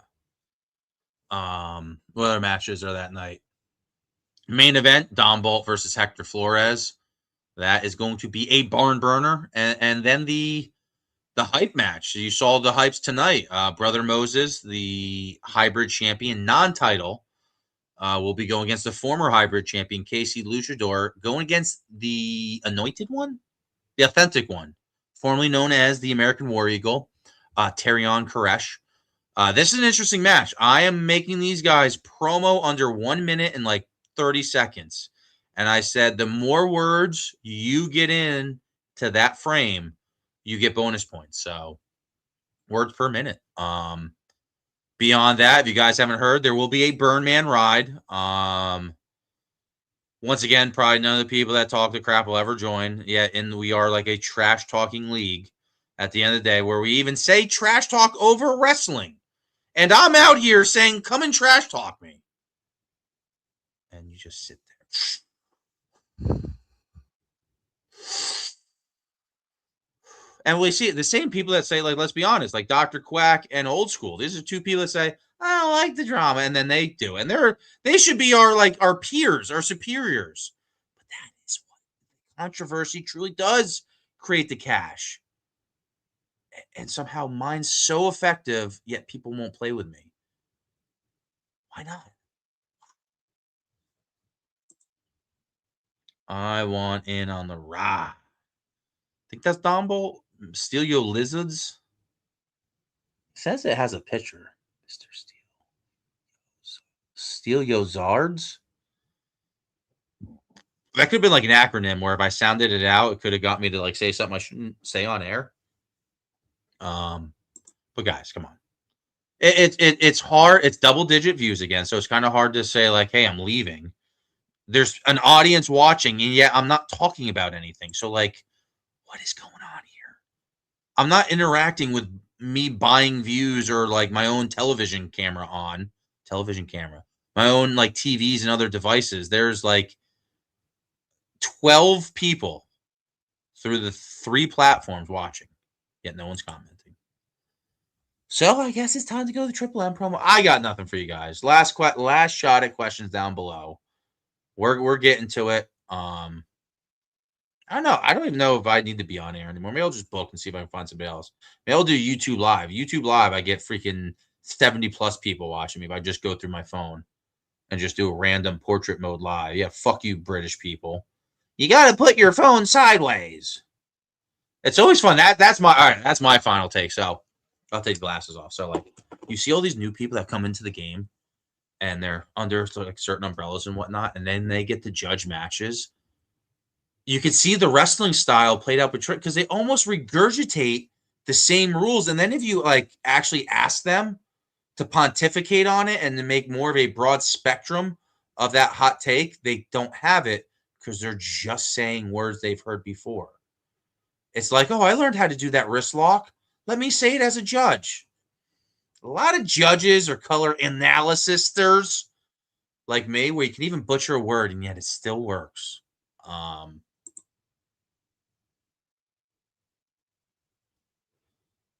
Ooh, altogether. Oh, sure. Yeah, your hot take over there. That's. Let me end the show on that one, guys. So it is Fallen Angel on that one, so that's cool. So that's my hot take. Judges that just I hear just get like better at green screen. No, man, then that's not. So let's do that. Green screen. That's not saying green screen. Just stop saying that word. Take the time to plan everything out. Hello, What's up, Dax. motherfucker? What's going on, man? I was just getting ready to finally like send her on home. Oh, you can't send her on home without the OG host, man. You know what? Asshole. I guess you're right. I'm calling my lawyer right fucking now. Yeah, well, all right, Dusty D. Let me speak to Dax. All right, how you doing tonight, man? I'm good. How are you? Doing good. We did see some numbers being shared in the comments. I don't like to be that petty, and I don't even know there's so many other metrics to everything that happens. The metric I want my roster to know that on Saturday night they can stop by to have a G-old fun time. Boy. And Dusty, I had to kick you off for a little bit. You're a little intimidating to some of these people, not Ace. Well, I mean, I'm intimidating to them because my brain works faster than theirs does and better than theirs does. That's the only reason the same reason people are intimidated by you. Which is crazy to think that my brain is working on any fast capacity whatsoever. I wish I was still Jimmy Jams with like a fake, well, not fake, bro, but people really just thought I lived in my basement and I ate like fucking scraps that were thrown down to me. And then I got a voice, and then I got in a lot of trouble. But I remember being people don't even own a basement, man. I know. I got full size, but I got a basement fridge, man. Right? I got a beer fridge. Yeah. I had a mini fridge in the basement once. That's not too shabby, but So we reviewed Mega Card 1. Anything you'd like to go over from those 2 nights of events? Well, I mean, since you're obviously not going to go on here on live and say it because it would hurt your ego, because one of the better guys you brought in got dethroned by Dax. So, yeah, I would say Dax Riot won in night 2.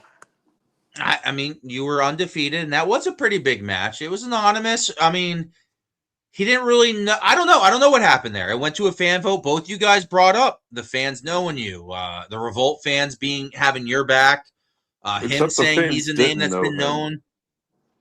What's that? 80% of Revolt's fans, I don't think, know that guy. And there is some validity. We saw the polls though. The polls weren't a big, vast difference, but you did edge him in the fan vote. Yeah. So if you had no other takeaways from Mega Card, we also did preview the Hangover. Anything you're looking at the Hangover coming up? Oh, well, I mean, I got my match. That's what I'm focused on right now. But back to Mega Card. Congratulations to Triple M, man. That was a huge fucking match. Folks, if you guys are still watching, like I said, Dax Riot, we got 6 minutes left. I don't mean to cut it short, but I think around the 3-hour mark, I would like to end it. If no one's joining, there is 10 people watching across all platforms. I am going to end the show with Triple M's title-winning performance, which is also probably one of the best promos I think I've seen in my history here in Revolt Wrestling. Oh, absolutely. If anybody's going to want to dethrone fucking Triple M in the near future, they're going to have to bring a game. I mean, more than just talking. Like, they're going to have to show something that when shows at Mega Card. Mm-hmm. I might have been losing a little bit on it, but I caught the most. You said how somebody's going to have to bring something that is not just words. It has to be everything firing on all the same cylinders, which we've seen from the person you had a feud with that technically, even though like you guys, the feud was actually even. If you take wins, losses, and draws, that feud was even that you had, but he won the last battle, which made him win that particular war, as in Loco. But Loco has had some promos in the past that potentially can be a solid. That motherfucker brought out a flamethrower on my ass. Why he didn't save that for Mega Card, don't ask me. It was kind of a throwaway moment specifically, but I have faith that we haven't heard the last of Loco. Interesting name to be brought up, but Triple M, if he holds that championship belt and comes out with performances like that, that is going to be the champion for a long time. I mean, Dax Riot, some would think you're potentially equipped to at least stand a good chance against Triple M, but yeah, I mean, fuck. The match happens, I'll give it my best. Definitely have to figure out something that nobody's seen yet, because that was something that nobody's seen yet, and it was fucking phenomenal from Triple M. So one thing I do want to implement, and I haven't made it official yet, I've been kind of kicking it around. Not only do I want to keep like a notebook of it, I don't even want to. I might just start doing it in the locker room like we used to do in a 2K league. And for this season, maybe it doesn't have to go for a while. We'll just test it out maybe for 3 months, like a season, if you will. And that's keeping a win-loss record in the locker room and keeping a note of those win-losses, keeping a little bit of a ranking system. I think that's a fucking great idea, but that makes everybody a little more salty. Yeah. And makes it very salty if they lose, gives them, and that's weird. Now we have almost 15 views right now as we're talking about that. Oh, it's because the American Psycho showed up. Whoa, yeah, whoa. Do you have a crew, man? What the hell? Oh, I said it. They got noticed. They bounced when I said it. I did think of something else, though, but I forget what it was. It's short-term memory not doing me too well right now. I was thinking about losses, that Dax title shot. Oh, one thing I do plan on doing in some of these shows coming up, when I used to have these Revolt shows, especially when I had produced by the network with Mad T, I would give them a lot of debut promos where I wouldn't have people debut in matches. I would debut them all at the end of the show. So I'm at least hoping this Thursday. D-Nice debuted. Did you debut at the end of a show and then you challenged me, right? Yeah. Ooh, so I did that. So you're familiar with that process. I want to at least get 3 debuts or at least a return or something. But I want to have at the end of the show after the Don Bolt Hector Flores at least 3 high-profile debuts, because this is technically the Raw after, where we set the tone for the next season here of Revolt. I got you. Anything else to really add? Like I said, we covered night mega card. We previewed the show coming up. Don Bolt versus Hector Flores. Who do you have in that match? Who do you think's gonna walk out? Don Bolt versus. I think Don Bolt's gonna fucking kill him. Don Bolt had that Dax Riot training, so there's no reason he doesn't fucking kill him. Hector Flores is look at the 7 Cell Saint. Hold on, you want to talk about mega card? Look at the 7 Cell Saint, the new hybrid champion because of me. I mean, the proof's in the pudding, and if you hold the title, that is the measure of success in this game, is by having that championship belt. That's what keeps this wrestling related, and Brother Moses is the hybrid champion, but the former champions in this match with Casey Luchador, and we have the dark horse, the American War Eagle, formerly Taron Koresh, formerly Eagle, now His name's not the American War Eagle. The authentic one now. I'm just bringing everybody up to speed. He's authentic now. There's a little bit of heat between them. And speaking of heat, I think Dax lost his power.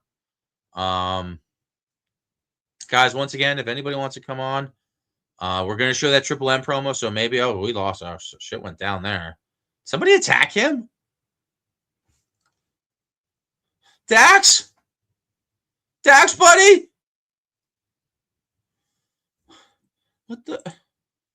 What is going on here? Somebody in the stop. Woo-saw, guys. All right. I'm done. It's 3 hours now.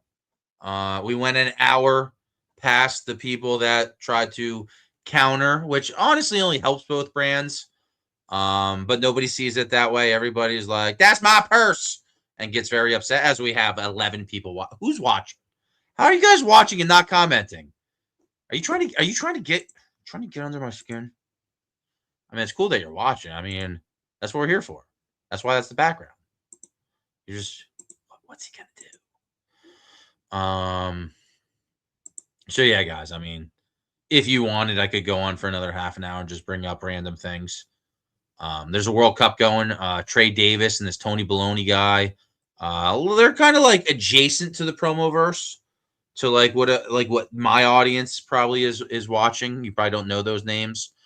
Trey Roberts had a little screen time on Mega Card 1. I didn't really get to go over that.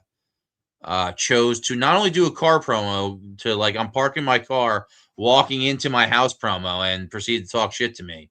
I don't know if you like know who the fuck you're dealing with, but there is a laundry list of fucking people that think they have clout in this game, that think they have ranking in this game, but then they have a fucking match with me and they fucking leave. They get that itch to retire. They fucking pack their bags up. So unless you're going to kick me and go on a schmear campaign to fucking, instead of beating me in a promo battle where we talk shit, sit the fuck down, Trey Davis. I'm sorry. That was just a prophecy I was having. I don't. So yeah, I don't think. Oh, hey, there's a fucking. Whoa, we got a Lars and a Taboo. Ooh, somebody heard Leprechaun 23. Go tell your fucking people. Go be a birdie and go. I knew I would catch one of you. The other people don't want to play with me anymore, Trey Davis. Take that as a fucking precaution. Don't fuck with me. You can do all your fuck around and find outs, but JIMMY, man. Oh, see, there actually is a filter from the brain to the mouth hole.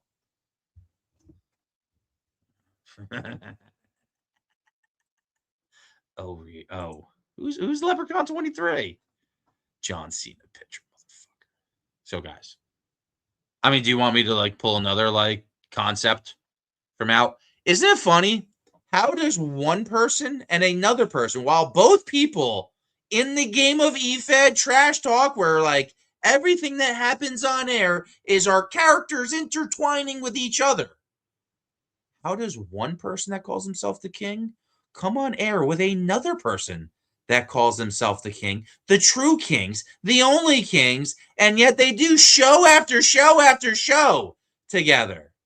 Fuck your kingdom. Call me the Mad King, running on that bridge with a flaming sword, decapitating people. I am the true heir to this Game of Thrones. Can't wait to see where we are after Mega Card 2. Will I make it there, though? Who knows? Maybe those people will find a way. Now, see, this is weird. We're getting close to 15 viewers again. Like, are you guys sharing the links? What's going on here?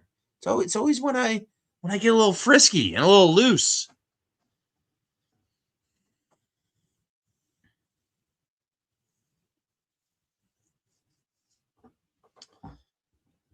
Guys, you're watching. For the love of God, join the link. What are we doing here? Nobody's just watching randomly. You're an e-fedder if you're watching, and you refuse the e-fed with me. Once again, say now it's 15 viewers across all platforms. Come on. Do you want me to do more? Do you want me to like play with this guy a little bit more? What are you doing? All right, we got somebody. Guys, from the other realm, Cutterman. Yo, I know that guy. Yep. How are you? I'm doing good. A little late for me. I don't know. I think I'm like 3 hours ahead of you, so it's only like 10 o'clock, 11 o'clock for you. Okay, it's going to turn 1 o'clock here. So you're kind of like right now, you're kind of like John Cena. I don't know what to call you right now in this realm. I guess I'm just going to have to go with just Don. Don. I'm Don. Don. Yeah, I know it's different, isn't it? Mm-hmm. I'm retired. And that's a sad thing to say. I mean, so you are acknowledging publicly you are the artist formerly known, I guess, as that guy. He won. He got me. You know, and it is what it is. But see, I don't know. I kind of dug your performance. No pun intended. With the shovel. And I guess the outcome. But Hector Flores, I feel like that's, I don't know. The background was nice. It helped. I don't know. That match was tough. That match was very close. But you got to give the Devils due. Hector Flores is kind of on the rise right now. Good for him. I'm back to I'm retired. I'm not in any EVED. I'm busy painting toys again. So I retired. Well, I mean, a lot of us, when you share your pictures in the locker room, we're all fans of your work. We're all wrestling fans here. I still watch and stuff like that. So well, I see that. So thank you. Hey, we used to do a show together called the Turnbuckle Talk. I would like to see you maybe do that on the page, but as a good co-host, you just made me remember. As I throw this invite to everybody that's watching, you are watching, and you decide to come on. There is still over 10 people. That's not my cell phone. You're using your cell phone. So there is 10 other e-fedders that are watching this show at this point and do not want to come on air. okay. Me. They can go ahead and watch me. I want to say something. Birdman was on here. He was talking stupid shit. Number one, any rumors, asked me a question. All right. So here I am. I'm watching on Twitch. My wife said, "What the fuck is he talking about?" And I said, "No idea. It's something to do with the other guy, the fake king over in Columbus, Ohio." I can say it. I'm not with anybody. I can say Mad T's name. I can say anybody's name because I don't work. I don't work here no more. I'm just a guest. I'm just a fan in the stands. So yeah. So I don't know what that was about. Yeah, it's Burn. I mean, Burnman's always going to say something to get a reaction. So it's weird. So there's always these leaked audios. He blames Eric. Eric is somebody that Burnman and me have played 2K matches with. Burnman hasn't played 2K in a while. And I don't know if these are audio messages he's sending to Eric. He did call out Jimmy G and your former name. But Burnman, I think, just likes to get a reaction out of people. So I wouldn't buy too much into it, but no, I think he's a spy for the king. Plain and simple. Always have. I can say what I want to say now. I'm a fan of Stan. He's a spy for the king. Hey, look, me and the king got into it. Oh no, woe is me. It's time for me to leave again. And then he goes around, and he's back with the king again. Well, to be fair, Burnman's never burned me. I have to give him credit. Anybody that I give it a long enough timeline, everybody burns everybody probably, but there was something else too. What does that mean? Do the Mac Millie. Do you have a Mac Millie impersonation? I'd say another idiot. No idea. I don't work here, dude. Don't care. You're talking to Donnie Cotterman. Great Taboo's gone. He got beat. Yeah, but he also referenced the name. Do you have an impersonation of that guy? I hosted a show as him once. I have no idea what he's talking about. Oh. Maybe he's just trying to get some hot takes out of you. So, I mean, thank you for joining. I mean, I was given the invite to the entire audience out there. Hey, all right, I'll take it. So I thank you for coming on. Just want to say hi. How's everybody doing? Nice to see everybody again. And you know what? I should take this time. I mean, Taboo, this is the last time I talk with you, man. Like, you were a very intricate part of Revolt Wrestling and helping it grow. You fell in battle to Hector Flores. There's a lot of times where you were knocking on death's door, I guess, and you avoided it for a while. I avoided it. A lot of these matches was going to get me, but it was Hector instead. We did see that too, which I didn't go over at the end of Megacard 2. Kobe the Great did do a little teaser.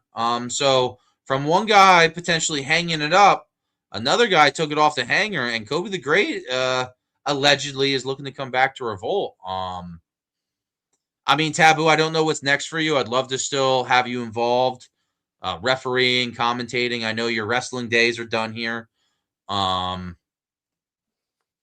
But I would like to find a new a position for you, because I feel like somebody with your expertise in the business deserves a role. And here in Revolt, I don't try to shy anyone away, and never say never in wrestling. But as of right now, I think your in-ring career, at least when it comes to Revolt, unless Hector Flores relinquishes or something, we have seen the last of you. How can they miss you if you're not gone? Mm-hmm. So I'm going to be gone for a while, and I'm still going to, what do you call it? So look around and stuff like that. So finally, an interaction. No, it's not tisk tisk. It's thank you for watching, man. What did I tisk tisk? Tell me what I tisk tisk right now, and I will go in depth with it. Please tell me what tisk tisk is, and I will give you the unadulterated hot take. Please, for the love of God. Hold on, this real quick. Is how you teach me a lesson. Tell me what tisk tisk is, man. Do we got a little bit of time? I want to show you a prototype. Yeah. Okay, absolutely. Hold on. Turn the lights off. Yeah, I gotta go sneak downstairs. Just this guy, please exuberate, expunge. Upon that. Whoa. Hold on real quick. Let's go downstairs. You're good. There's better things to do than be on a shit show. Oh no, I'm especially if you don't like us and you're on a shit show. That's a tisk tisk. Yeah, why, dude? Back to being Jim Russo. Okay, right. I'm just hanging out. Just a cool guy. Now I know this wouldn't go for anything because it's worthless. Hold on here. What is that? Yo, this is some backroom shit. This is a prototype. Hold on. Yo, Birdman was saying some stuff about you, man. Be careful what you Has nothing to do with him. I acknowledge anything I watch in EFED. So if you think I painted you in a bad picture in any way, like relax, dude. Don't pretend to be offended in a trash talk game. That's worse. Now I'll really concentrate on you. Like, what are you doing? But anyway, what are you saying? This was a 3D printed nameplate. Okay. Now, how much do you think it won't go anywhere?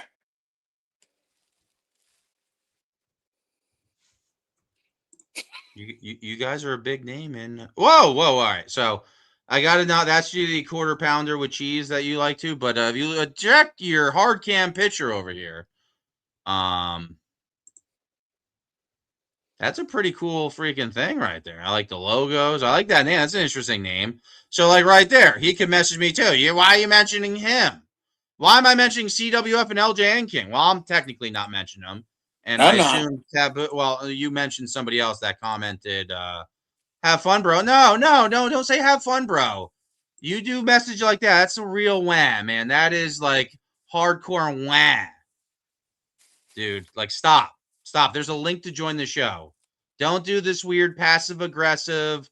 What's going on? Like that's like the woman tactics, dude. That is womanly, and I don't mean women because there's some women that actually promo and have more balls than that action right there. Hold on. So believe me, I will have a lot of fun.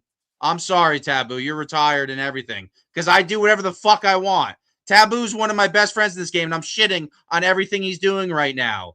You have nothing against me. You will never come on. You will hide in the comments and do fucking shit like that. Suck my balls from my ass crack to the tip of my dick. How about that? Fucking pause. Know what I'm saying? I'm sorry, Taboo. What were you doing? So these are nameplates that never got done. Ooh, what kind of colors are you gonna? I already have one. It has my old place on it, and I was gonna burn that. I mean that's technically like an antique now. That could be worth some money, and you never know. Aliens could find this footage, in like 200 years from now. See that? That's an artifact that you sent to somebody, and they might want that. Oh, look, here's a name you'll never see here. No, I'm not watching. Wait, what? No, sorry. Wait, what do you mean? Thanks for watching, bro. What? Here's a name you'll never see here. Who's that? Rand D. Justice. Oh, DJ in the middle. I thought that was the other fallen angel. That's such a weird comment. You're the one literally watching us and commenting, man. Like, come on, dude. Stop with weird logic. Like, your guys' logic is so flawed. To anybody watching this, I don't care what side you see right now, this specific little battle, like, what is that? What is that comment? That was bad. Do you have a PR guy? You guys have like 20 people that work for you. You need to assign one person to be a social media commenter. And to follow the rule of not interacting with me. Uh-oh, you messed up. I am so good at this. Okay, hold on here. I want to talk about something real quick. We're holding on, Taboo, because I hope he's rallying the troops and somebody gets puffing on something that guy. I'm thinking they got the kryptonite. I got your asshole in a mic. God damn it, fucking pause, man. That's how you use just one pause to be fucking effective. You don't keep throwing the Hogan leg drop. That's why Revolt Wrestling is better wrestling than anything else out there. I know when to drop the atomic leg drop.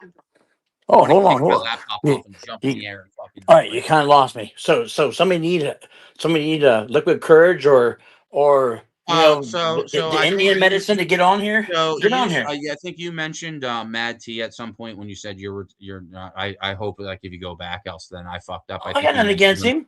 We talked, and I know you did. You didn't even say anything. But then Fine Print, who is his running buddy, I'll let you say his name because once again I'm trying to avoid anything. I'll be quiet. Happened. I'll be quiet. No, you're good. You're good. There's no ban or anything anymore. There is nothing against me and Mad T. There's nothing against me and Awapo. We're all good. I retired. They were good to me. They were good to me. And you left. I told you not to leave. I liked it. I think they do a good show, especially then. It's a little. They were good to me. I lost every time, but they were good to me.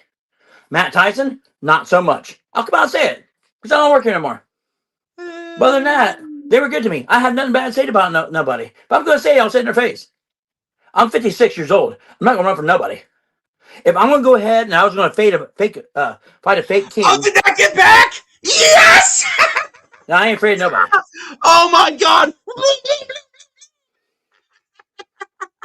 I can't see any comments. I mean, don't leave me on red. Play the game with me. That's how Burn Man got created. Don't leave mofos on red.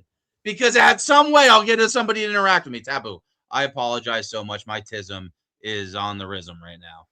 What were you saying? So somebody got upset because I said Matt T's name or something? No. I think I did something earlier in the show and it finally found its way. So is that so? You talked a while ago there, Cotterman, about AI in promos. Yes. We talked about it. Yeah. So there's a lot of talk of people potentially using teleprompters. And what that means, that's a stupid thing. Like when people say green screen and other very broad generic terms. What they mean with a teleprompter is you have your cell phone. You shoot your promos on a cell phone, correct? Yeah, like right now I'm talking to you. But I don't have a piece of paper here where I have AI right now. Time out. As much as people think I'm such a toxic fucking prick asshole, I know he's retired, and I think Great Taboo is who I would love to see there. They're saying, it's weird though. Time out. If you guys are a separate program, they're Fine Print, who I know who is Fine Print. Don't you work for the other league? So how are you? Oh, look at there. I got invited. No, but it's weird because this guy is not a control. This is why they don't like me. Because I pay attention. Now stop. Like, you don't run anything over there. How are you signing that match? I thought like other people run that. So that's a little weird. Don't get mad at me. I'll get to the thing. I got a little because we can. Oh, I'm reading. From what? I have a laptop. I kind of glare on your glass. Wait, is my trash talk that on point that you think I'm reading, or are you doing the reverse thing? I don't know if they're doing the reverse thing. Well, don't talk like a robot, and you're trying to say Will Robinson, and you will be okay. So Taboo, I'm going to get back to. Because I was told I talked like that, then I talked too fast, but then I talked too slow. So, what Fine Print, who is WAPO, he's trying to sign you to a match in PWF versus Matt Tyson. That's up for you to talk about who you want to be judges, but I think you should go over there and do that match as the Great Taboo. Great Taboo is only retired, and you don't answer if you want to do whatever. But do you want to compete? where you have to submit a promo, whatever it may be, under whatever name, to those guys over there. Would you compete against Matt Tyson on their side of the river? Oh, it's like going to a bar, right? The bar you got beat up all the time at. Even though somebody owns it and stuff like that. Some different people own it now.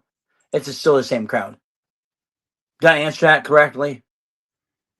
Still the same crowd. I guess, but that means I'm okay. It's not that you're afraid to step in. You just know that the cards are against you and you're going to get smacked around. Oh, plain and simple. Okay. I mean, World Cup.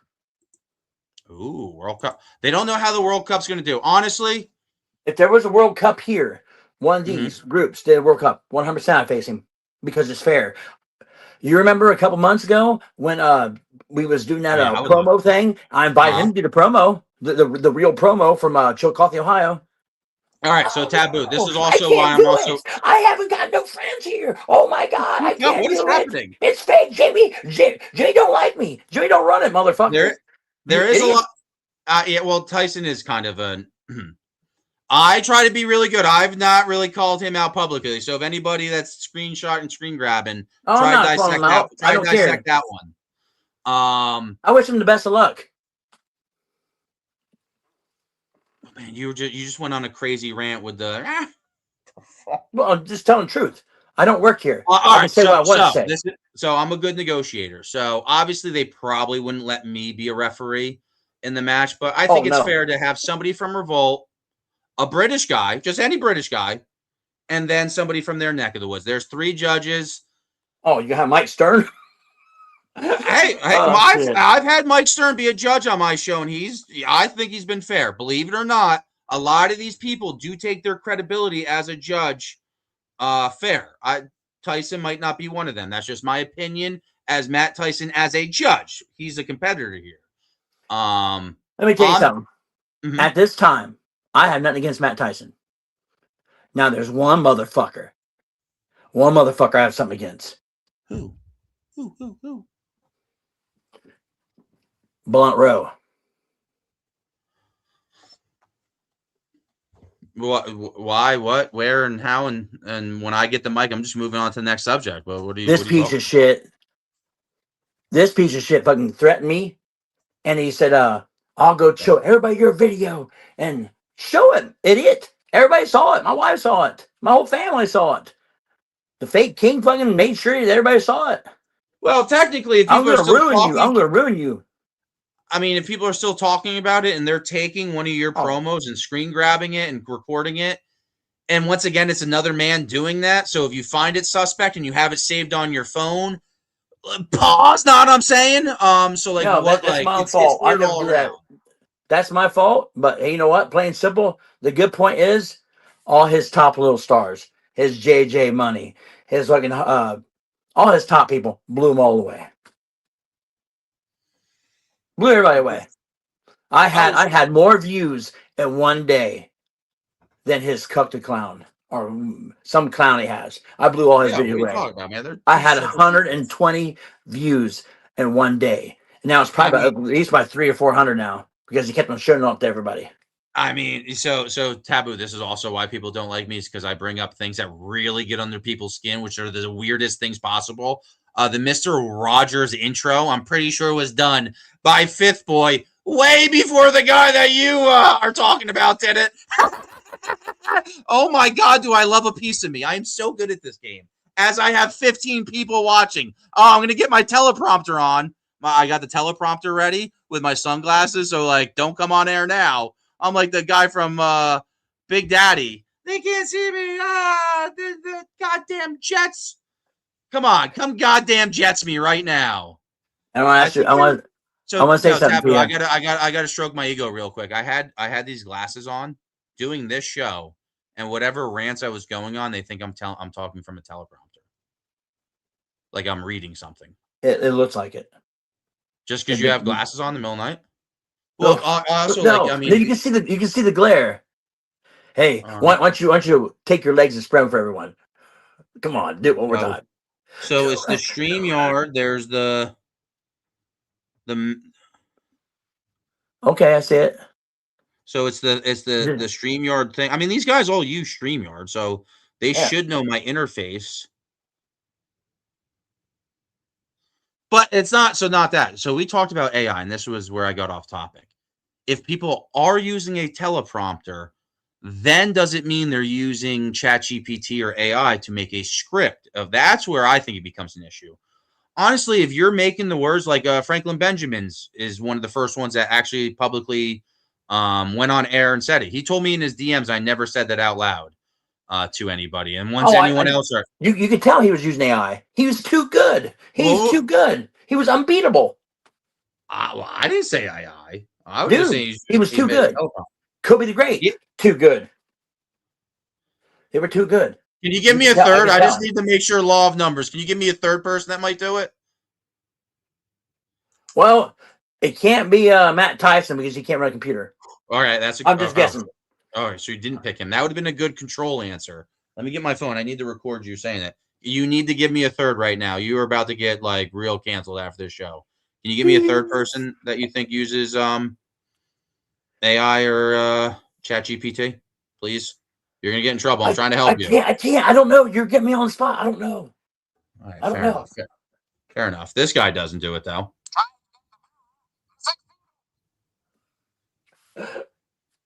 We were talking about the He-Man movie. All right, guys. So now I think we're gonna end the show. Taboo, is there anything else you wanted to? Oh man, people are still going in the chat. Holy. Yeah, I want to say something. I want to say something. When I was over the other side, they treated me great. They really did. But you know what? I don't know what Matt Tyson's problem was with me, and it's okay. It's cool. We're all cool. So we're good. Like I said, Blunt Row, you're a piece of fucking shit if you're watching this. I FaceTimed that motherfucker twice. What did he do? I said, dude, you're taking us out contents. You really are. You're taking us out contents. I sent him voice messages. And bro. He sounded like the fake king. I FaceTimed him. What did he? Yeah, you know, fake king from Columbus. Supposedly that runs that crappy CWF. I mean, I think he's kind of the real king right now. So I feel like out of all the king gimmicks, Haywood's a decent king. But like I said, he comes on air with another king, which, fuck. I did it good the first time with being subliminal. And now I just came out and said it's weird that two kings are on air. At least the king only acknowledges himself as the king. So that's a pretty, as a king gimmick goes, I'm sorry. He nails it. He's doing a rock concert tonight. I saw him recruiting some musical talents out there in the wasteland. Oh, one more thing. Yeah, what's up? I'm watching everybody make all these fake figures. Mm-hmm. Okay, they're using AI to make fake figures. Now, I know people. Okay, they're using AI right now. There you can see my. Yeah. They're using AI right now to make figures to print them out. I'm not trying to fuck with you. No, I'm trying to let the people. So I see what he was saying, but to be honest, I can't see jack shit in these. When I was showing, doing the review show, and I was trying to show the promos, I actually have them labeled by name, and I can't do it. That's why I hate wearing masks or glasses as I'm doing a show like this. But in promos, 100% sunglasses. And I want to talk something real quick. Also, there was 2 deaths, weren't they? There was 2 people that died. Cletus the Bum died. Yep. I salute you, Cletus. And who was the other one? That was Huck. I didn't know him. He hasn't really promoted too much recently. He's been kind of quiet. XWE is a place. I think he was in IW. I've been talking to him for like the past 6 months. Cool guy, back and forth audios. Cletus the Bum, I didn't get to see too much of. I did see him in a couple places. And one thing to put him over with Cletus the Bum, in wrestling, we all do these promos. And I'm butchering it right now because I'm 3.5 hours into the show. So I don't want to butcher it. That's a man that opened every one of his promos with a catchphrase and stuck to it. And it was a good one. If people in the comments could throw it out there, that'd be awesome. Yeah, man, it's crazy. And it obviously in EFED, it's people we're close to, but it's hard not to look at it with our own mortality, excuse me, I believe is the right way to say that. And it just sucks because it was fun interacting with a lot of these people. This is people that we interacted with. Some of these people that are close friends with them. With the internet, you're interacting more with these people than your actual friends and family. So you do create close bonds with these people. So to anybody that was really close with them, it sucks. There's no good bow to put on it. It just sucks. And one thing we talked about last year, is we ever going to do our own World Cup? And here's the thing, who will be the judges? I always say law of numbers. I wouldn't have 3 set judges. I've seen the most respected judges say the weirdest things in promos that contradict each other in the same thing. It's just, but keeping the matches a shoot where it is judged creates for the best scenarios, the most entertainment. Who do I trust as judge? Oh, all right. You give me 3 your top judges that you trust. So, like I just said, so if you had to go against Matt Tyson and you want it in a fair match, I would hope EMP, WAPO, Mad T, Ace. I don't want none of them guys.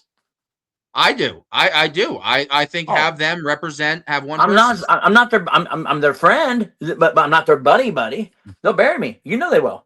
Okay, that's one. And then, but that's you get one of them if you get me as a judge or somebody that I anointed. Man, I don't want to win like that. But so you're thinking I would be biased to? So you think automatically? No, hold on. Didn't say that. Because I'll attack anybody. I want this guy to be my best friend, but that doesn't mean on a show like this I won't be contrarian. What were you saying, Tab? Donnie? Yeah, I trust Scott Larson. Brain would be. I trust Scott Larson. Honestly, that's. Mm-hmm. Okay, that's a great judge, and I don't think they would disagree with that. I trust. I can't remember his name. Do a Brit. Throw a British. Everybody you need a British guy. Simon Cowell exists. I don't need a British guy. Biker Bob. That's a good answer. That's a league owner. That is the because elite biker businesses. Well, that's not. I mean, not Biker Bob. He knows he's cousins. I know he knows Biker Bob. He could talk. Yeah, he could talk to him. That's a pretty good, solid judge that I could see Matt Tyson and company agreeing to. And man, you know what? I love Bomber. I really do. But I don't know. Wow, Bomber's pretty. He's pretty legit. I lost. I lost to Hector, and I thought I beat Hector. So if not a judge, hey, whoever's watching, throw that offer to Matt Tyson. Honestly, I think you should go and do that. There's so many matches that are just repeated on every fucking show, and it makes no sense. Matt Tyson and Great Taboo is a great matchup. I can put my ego aside and let another person have like the LJ and King action figure. You are an action figure to me, I guess. My bad. I will let somebody else play with you, especially that you're retired now. Go do that over there. I or however you want to do it, but I think you should entertain the thought of out promoing. That's what the match is in PWF. It's who's going to have the better promo that night with those 3 judges. I think they should propose that offer. Brain, Bomber, which was pretty wild. And who was your middle judge? Who's that middle one? He got a lot of business going on, I think. Oh yeah, Josh, the elite owner has it. You can't say like for real. We don't do same matches all the time. Not you guys specifically. When I said it's just the promo verse, it's a lot of people. You guys have good matches. You guys have innovative matches. I still watch a decent amount of your product. I have people in Revolt that watch a decent amount of your product. There's some good matches all happening out in the promoverse. I mean, I can't see. Who knows? Maybe in a year, we could be part of a little bit of a draft ski. But I like sitting on the sideline. I'm gonna see how everything plays out, man. Believe me. You guys think I'm toxic. I have so many more fucking bullets in the chamber. It's ridiculous. But I would save them for somebody to make the mistake of a lifetime and come on air. Do you think I'm reading from a script on this one? No, man, I never read from a script. That is why I always have the fucking edge on you guys. Every fucking time in a live situation where you can't kick me, I am staring right at there's no red dot. It's just a camera. I get even closer, and I am still pretty handsome and have all my teeth too, which also makes me an awesome fucking unique snowflake of a fucking e-fetter. I wish snowflake still meant something cool. God damn, am I good at these fucking rants? I'm sorry, Donnie. I don't know what happens to me on these shit shows. Okay. One thing on my time away, I've learned It's because I talked to David Hill. You know who he is, the Mastodon? Fair enough. My bad. Mm-hmm. The Mastodon. I told him that I felt buried over there, and he said, "There's no burying." He said, "You didn't bury." He said, "You still worked, so you didn't get buried." Now, if they would have said, "Donnie, you actually suck, and we can't use you," then that's burying. So you're working. And So I he mean, right told me now, a lot. So I want to make acknowledgement. I think I might have got a little spastic and jumped down. I mean, I am balancing a lot of thoughts right now.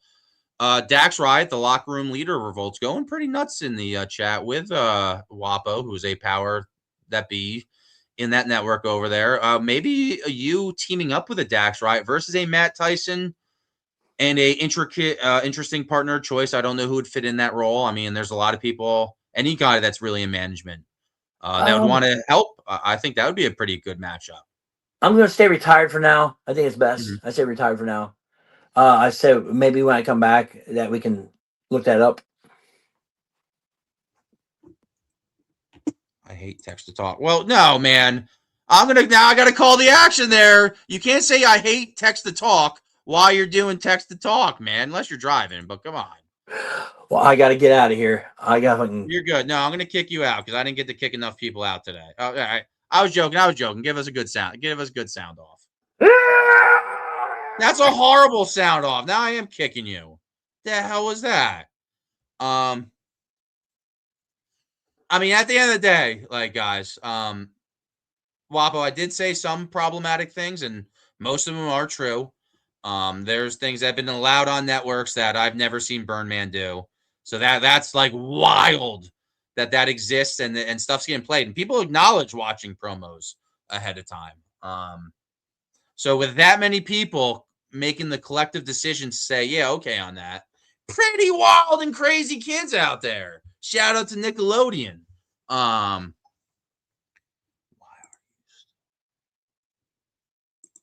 That's cool. I mean, you should watch all the shows. I usually watch all this. I don't watch them necessarily live.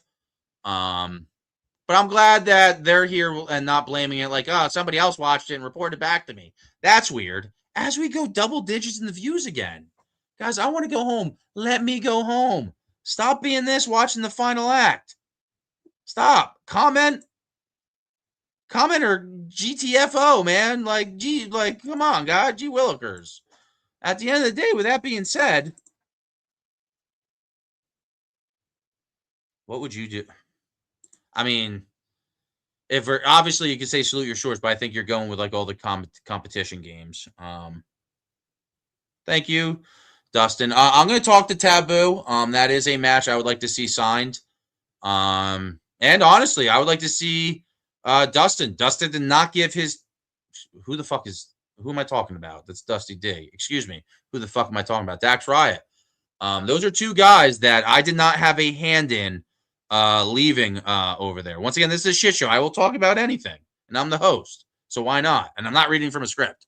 I'll look at here at the camera. It's just weird to like look over my laptop, but definitely no script. Never once, never will. I got no problem. I will help you sign both those matches. I want to see the more people that watch your show are more potential fans that can go and watch my show.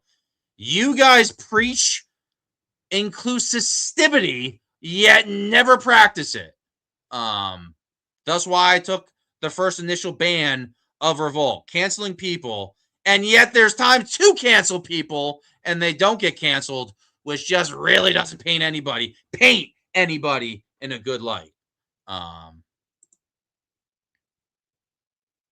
Ooh, there you go. See, this is fun. No, and I don't think. I mean, you said you would fist fight somebody in their gimmick, but you never wished death. No, I don't want to go. I don't go there. Like people say, I do. There's people that sent people their dick that they're kayfabe married to, and I don't fucking bring that up on camera. Motherfuckers act like I ain't got guns, like I ain't got none. What you want to talk about? Like I sold them all? Yeah, know what I'm saying? Fuck. Going downtown, baby. No street in a Range Rover. Baby. Cock ready to let it go. All right, let me get. I do better when I read from fucking teleprompter. So yeah, I don't know what you appreciate. Maybe once again, I'm just trying to feel special. It probably doesn't even involve me.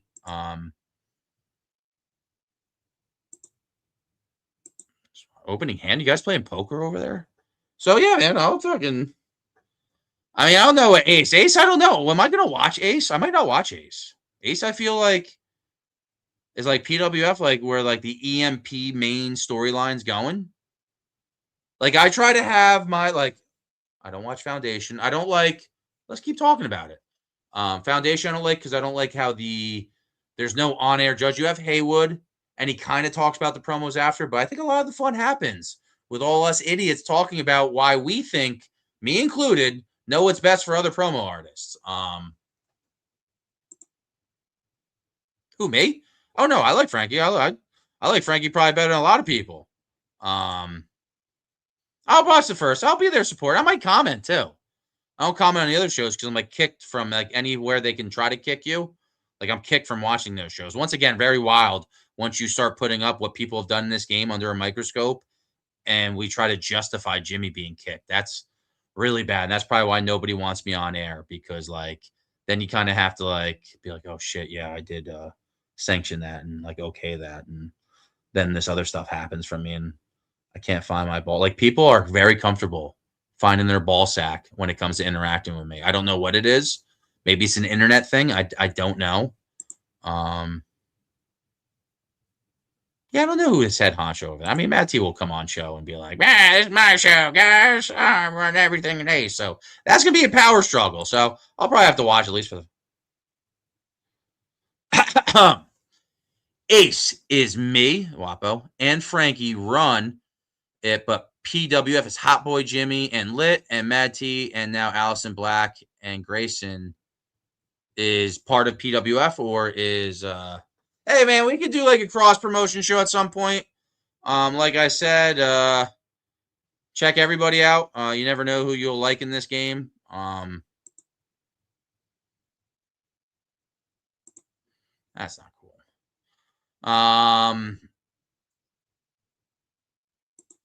It's not MP. Okay. If nobody's gonna come on, we're approaching the 4 hours. Once again, I could still keep it going. I still got a lot in the chamber. I got to read these messages before I play them, though. Unfortunately, that's not true.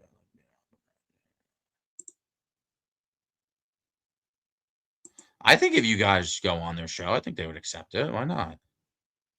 I mean, Dr. Quack comes on and promotes in the beginning of his promos and after. Fucking shit. I mean, I don't care. It's like you guys like know how to have fun in this game, right? I don't know. I don't know. I mean, I guess a lot of people just like saying no and and controlling. But I've done this rant so many times. I've been doing this rant for 2 years. Even in my promos, I just watched one of my UWO promos. I could end the show, but I have a Triple M promo I want to do. I mean, there's nobody on air with me. The comments are going. I guess I could go to my YouTube and see. This promo is like 2 years old. Yeah, let's do more me. Even though I'm hosting a show, can't get enough of just me. Me. What do we got?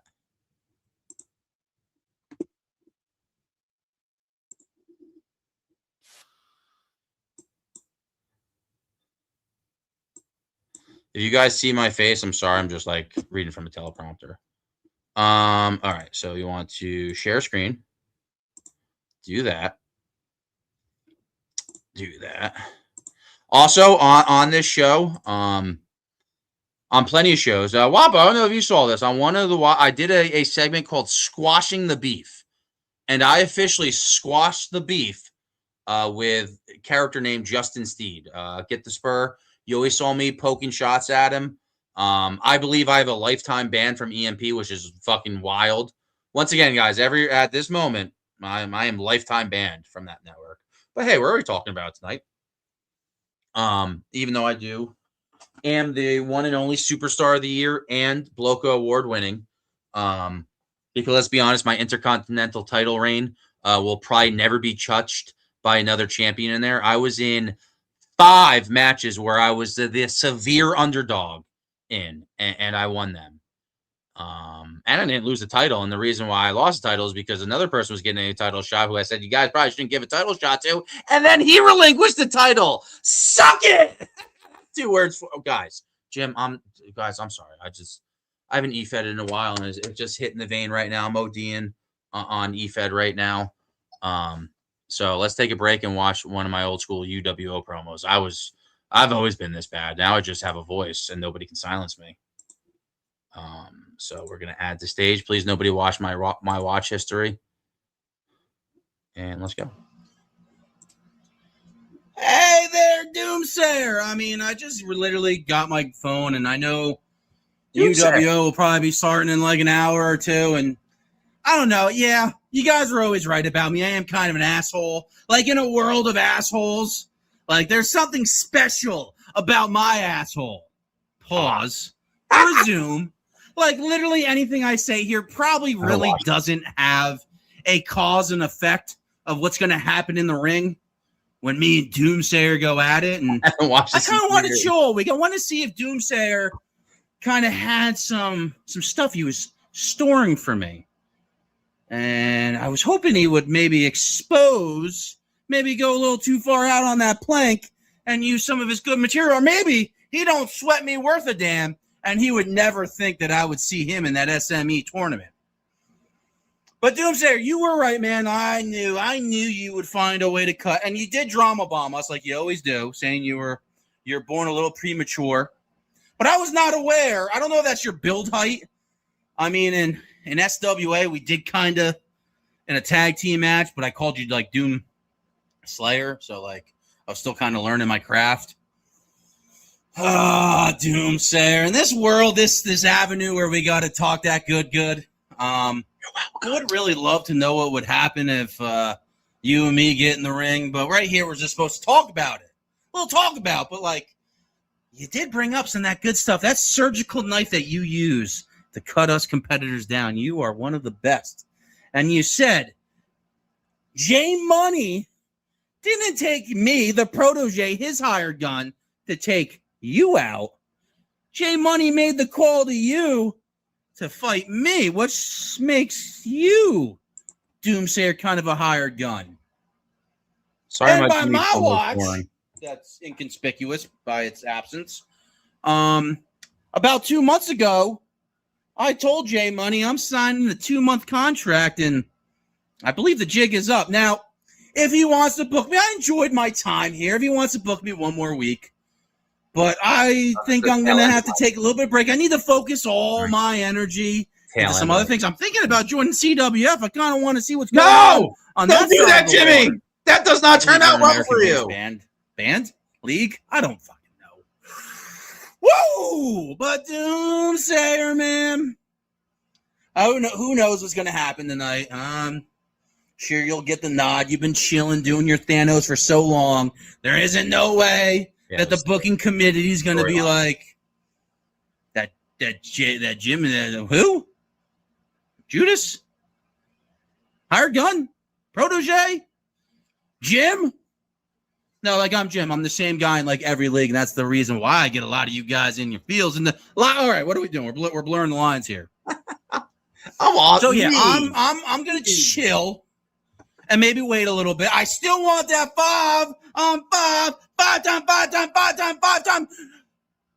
Bong Daddy, we coming for you, motherfucker. Oh man, that's my dream match. And if you do want to know some of the people, my co-captain is Mr. Dante, so you will be getting that match.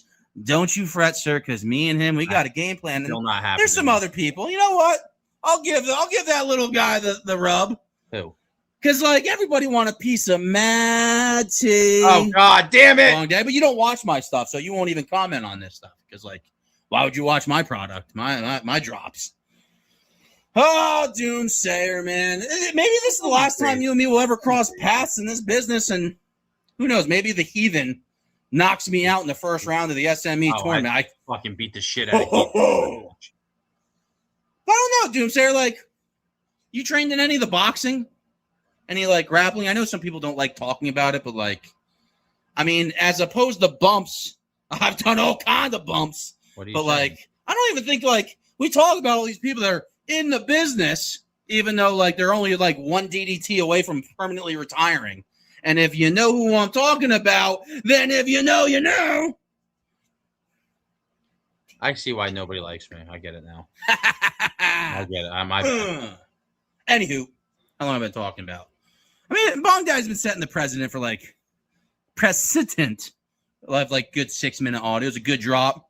I mean, I'm no Joey D. I'm not the baddest ass man in the room anymore. That's that Joe D guy. I mean, you guys even watching? Honestly, I think some people will watch a little bit and they're like, all right, Jim's kind of cool. So love. But I don't really think they watch till the end. If you are watching, send a Chris Jericho meme down below. Just trying to whatever. But yeah, I'll let I'll DM the J Money guy. I mean, J Money, Bear, and all those guys seems like Bear. Oh yeah. There's a lot of stuff happening in the backstage area. I always hear some riffraff going on in those rooms. I don't know what's going on back there in the manager's office. J Money hasn't opened the door for me to actually have a sit down talk in a while, but yeah, no managers ever want to talk. Laying it out. If you guys need me for one more week, cool. But I want to like train a little bit. I've been going back to the buffet line a little too much. I probably need to like hit the gym a little bit. We're getting in the winter, and this is usually when people chill. I need to dial it up a little bit. But I will be here for that 5-on-5 War Games match. You bet your bottom dollar. And if you guys love you came on this probably was usually a teleprompter down here on the Johnson is where to show that you love me. So until then, the hired gun, the protege, this guy that was really just trying to get a name out and make sure I had a spot in that SME tournament because I am one of the best politickers around. I could read that fast. Holy fuck. Woo, doggy. Hopefully, I will see you all later. Yep. Peace. I don't think I can cut that quick and fast of a promo anymore. Speaking of crazy promos, I think we are finally making our way to the end of the show. I'm getting close to the 4-hour mark. I was ready to send her on home 2 hours ago.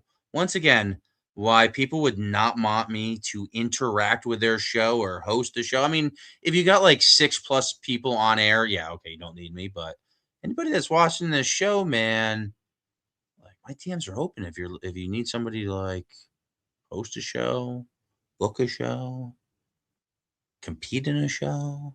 It has to be a show though. Like I like shows, not posting like just results on a page.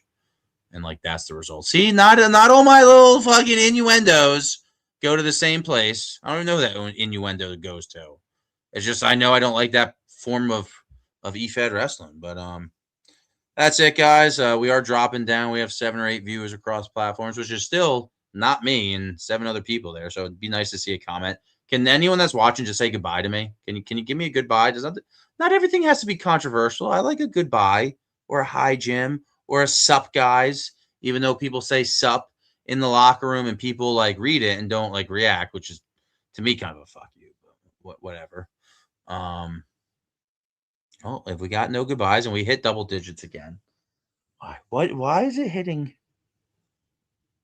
double digits? Somebody come on air because I don't want somebody to join.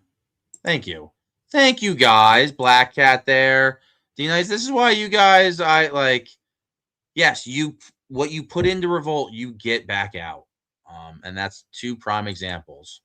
Rockstar was a guy that got a lot out of Revolt, but then he quit and retired from Revolt. So that's my hot take. Guys, it was nice having you here. Stick around. We are going to close it on the Triple M promo, the title-winning performance he did. But there will be no me after. I have the Jersey Mike brand new chicken salad. I put bacon and cheese in it with a little bit of chipotle, lettuce, and onions. Ooh, is it tasty? And I'm about to have a fun one. Going to go crunch the numbers, see if anybody hit up my DMs, see what the haps is out there. And yeah, guys, I'm thinking next Tuesday. I believe there is another show Tuesday. I actually don't. That's another hot take. I guess I should go into that. I actually don't go out of my way to counter program. And if I do have a show that ends up being on somebody's show or somebody's night that they're doing their show, I do try to work around it so we don't overlap too much, maybe feed into it, which probably helps both shows. And even if there's a little bit of an overhang, maybe that keeps the other audience still watching when they would be like, you know what, I'm kind of done. But then they're like, oh, what's on the other show? We can work together, man. Not everyone needs to hate each other. Just throw some more names. I wonder what feedback I'm going to get from tonight. This is a gym host. What is this? Oh, yeah, it's two. I'm not doing anything. I'm chilling tomorrow. I got some promos. I need to do my SWA promo. But guys, your new revolutionary champion, Triple M. Good night, folks. Like I said, Thursday hopefully is the next show, maybe Friday. But I'd like to get everyone's promos in by Thursday. If you haven't done any hypes, please hype. And yeah, keep enjoying the product and interacting with it. Wapo, thank you for stopping by and commenting. That takes a lot. I'm not even busting balls. I did to comment on the shows. There's shows I watch, and I just hide in the shadows. So I appreciate Wapo coming out here. And so I don't know what fine print's attached to. Click that name. Watch whatever product's there. Maybe he has links to other shows, and you guys can get to their main hub through that. But yeah, enjoy what you want to enjoy. How about that? All right, guys. You'll definitely enjoy this.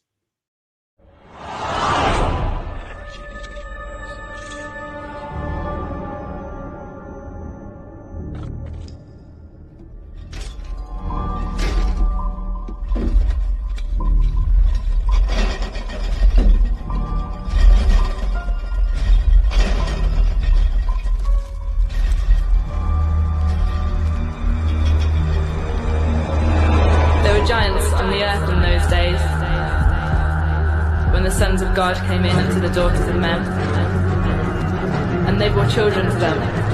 Those children became mighty men, which were of the old ways. And even now, the demigods.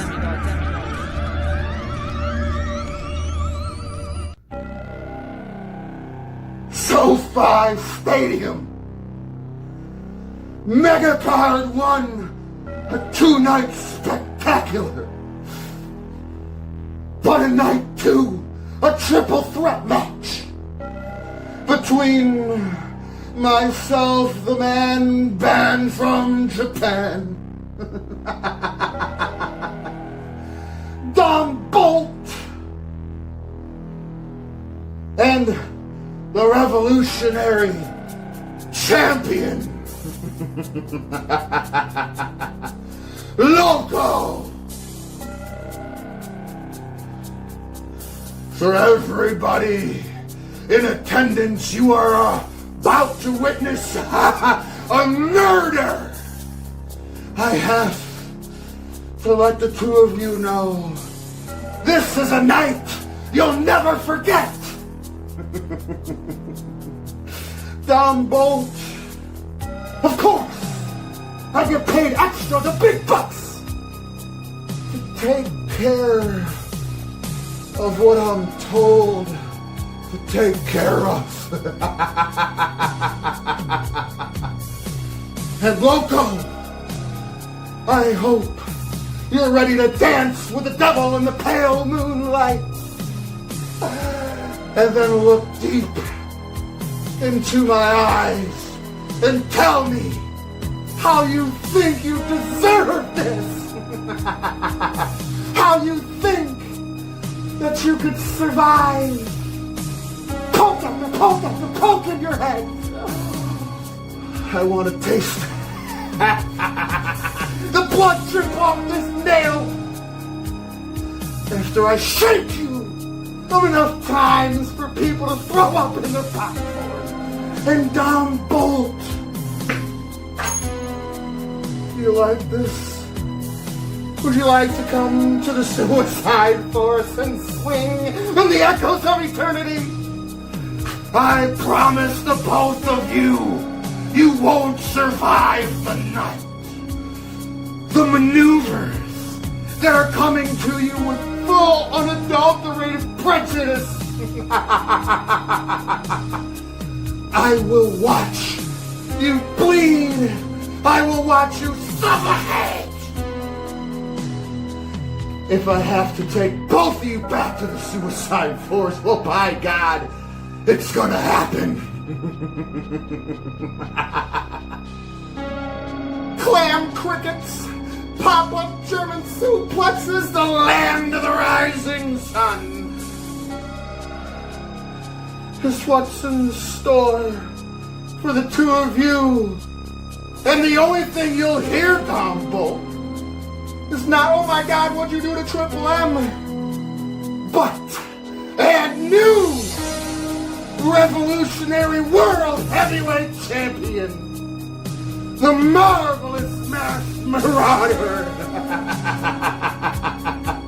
And I'm sorry, but even if I have to give some extra money back to make sure that it happens, well, just know who wrote the contract, who sent me to interrupt the crossover, who's in the back right now, rubbing his hands together, knowing exactly what's going to happen next.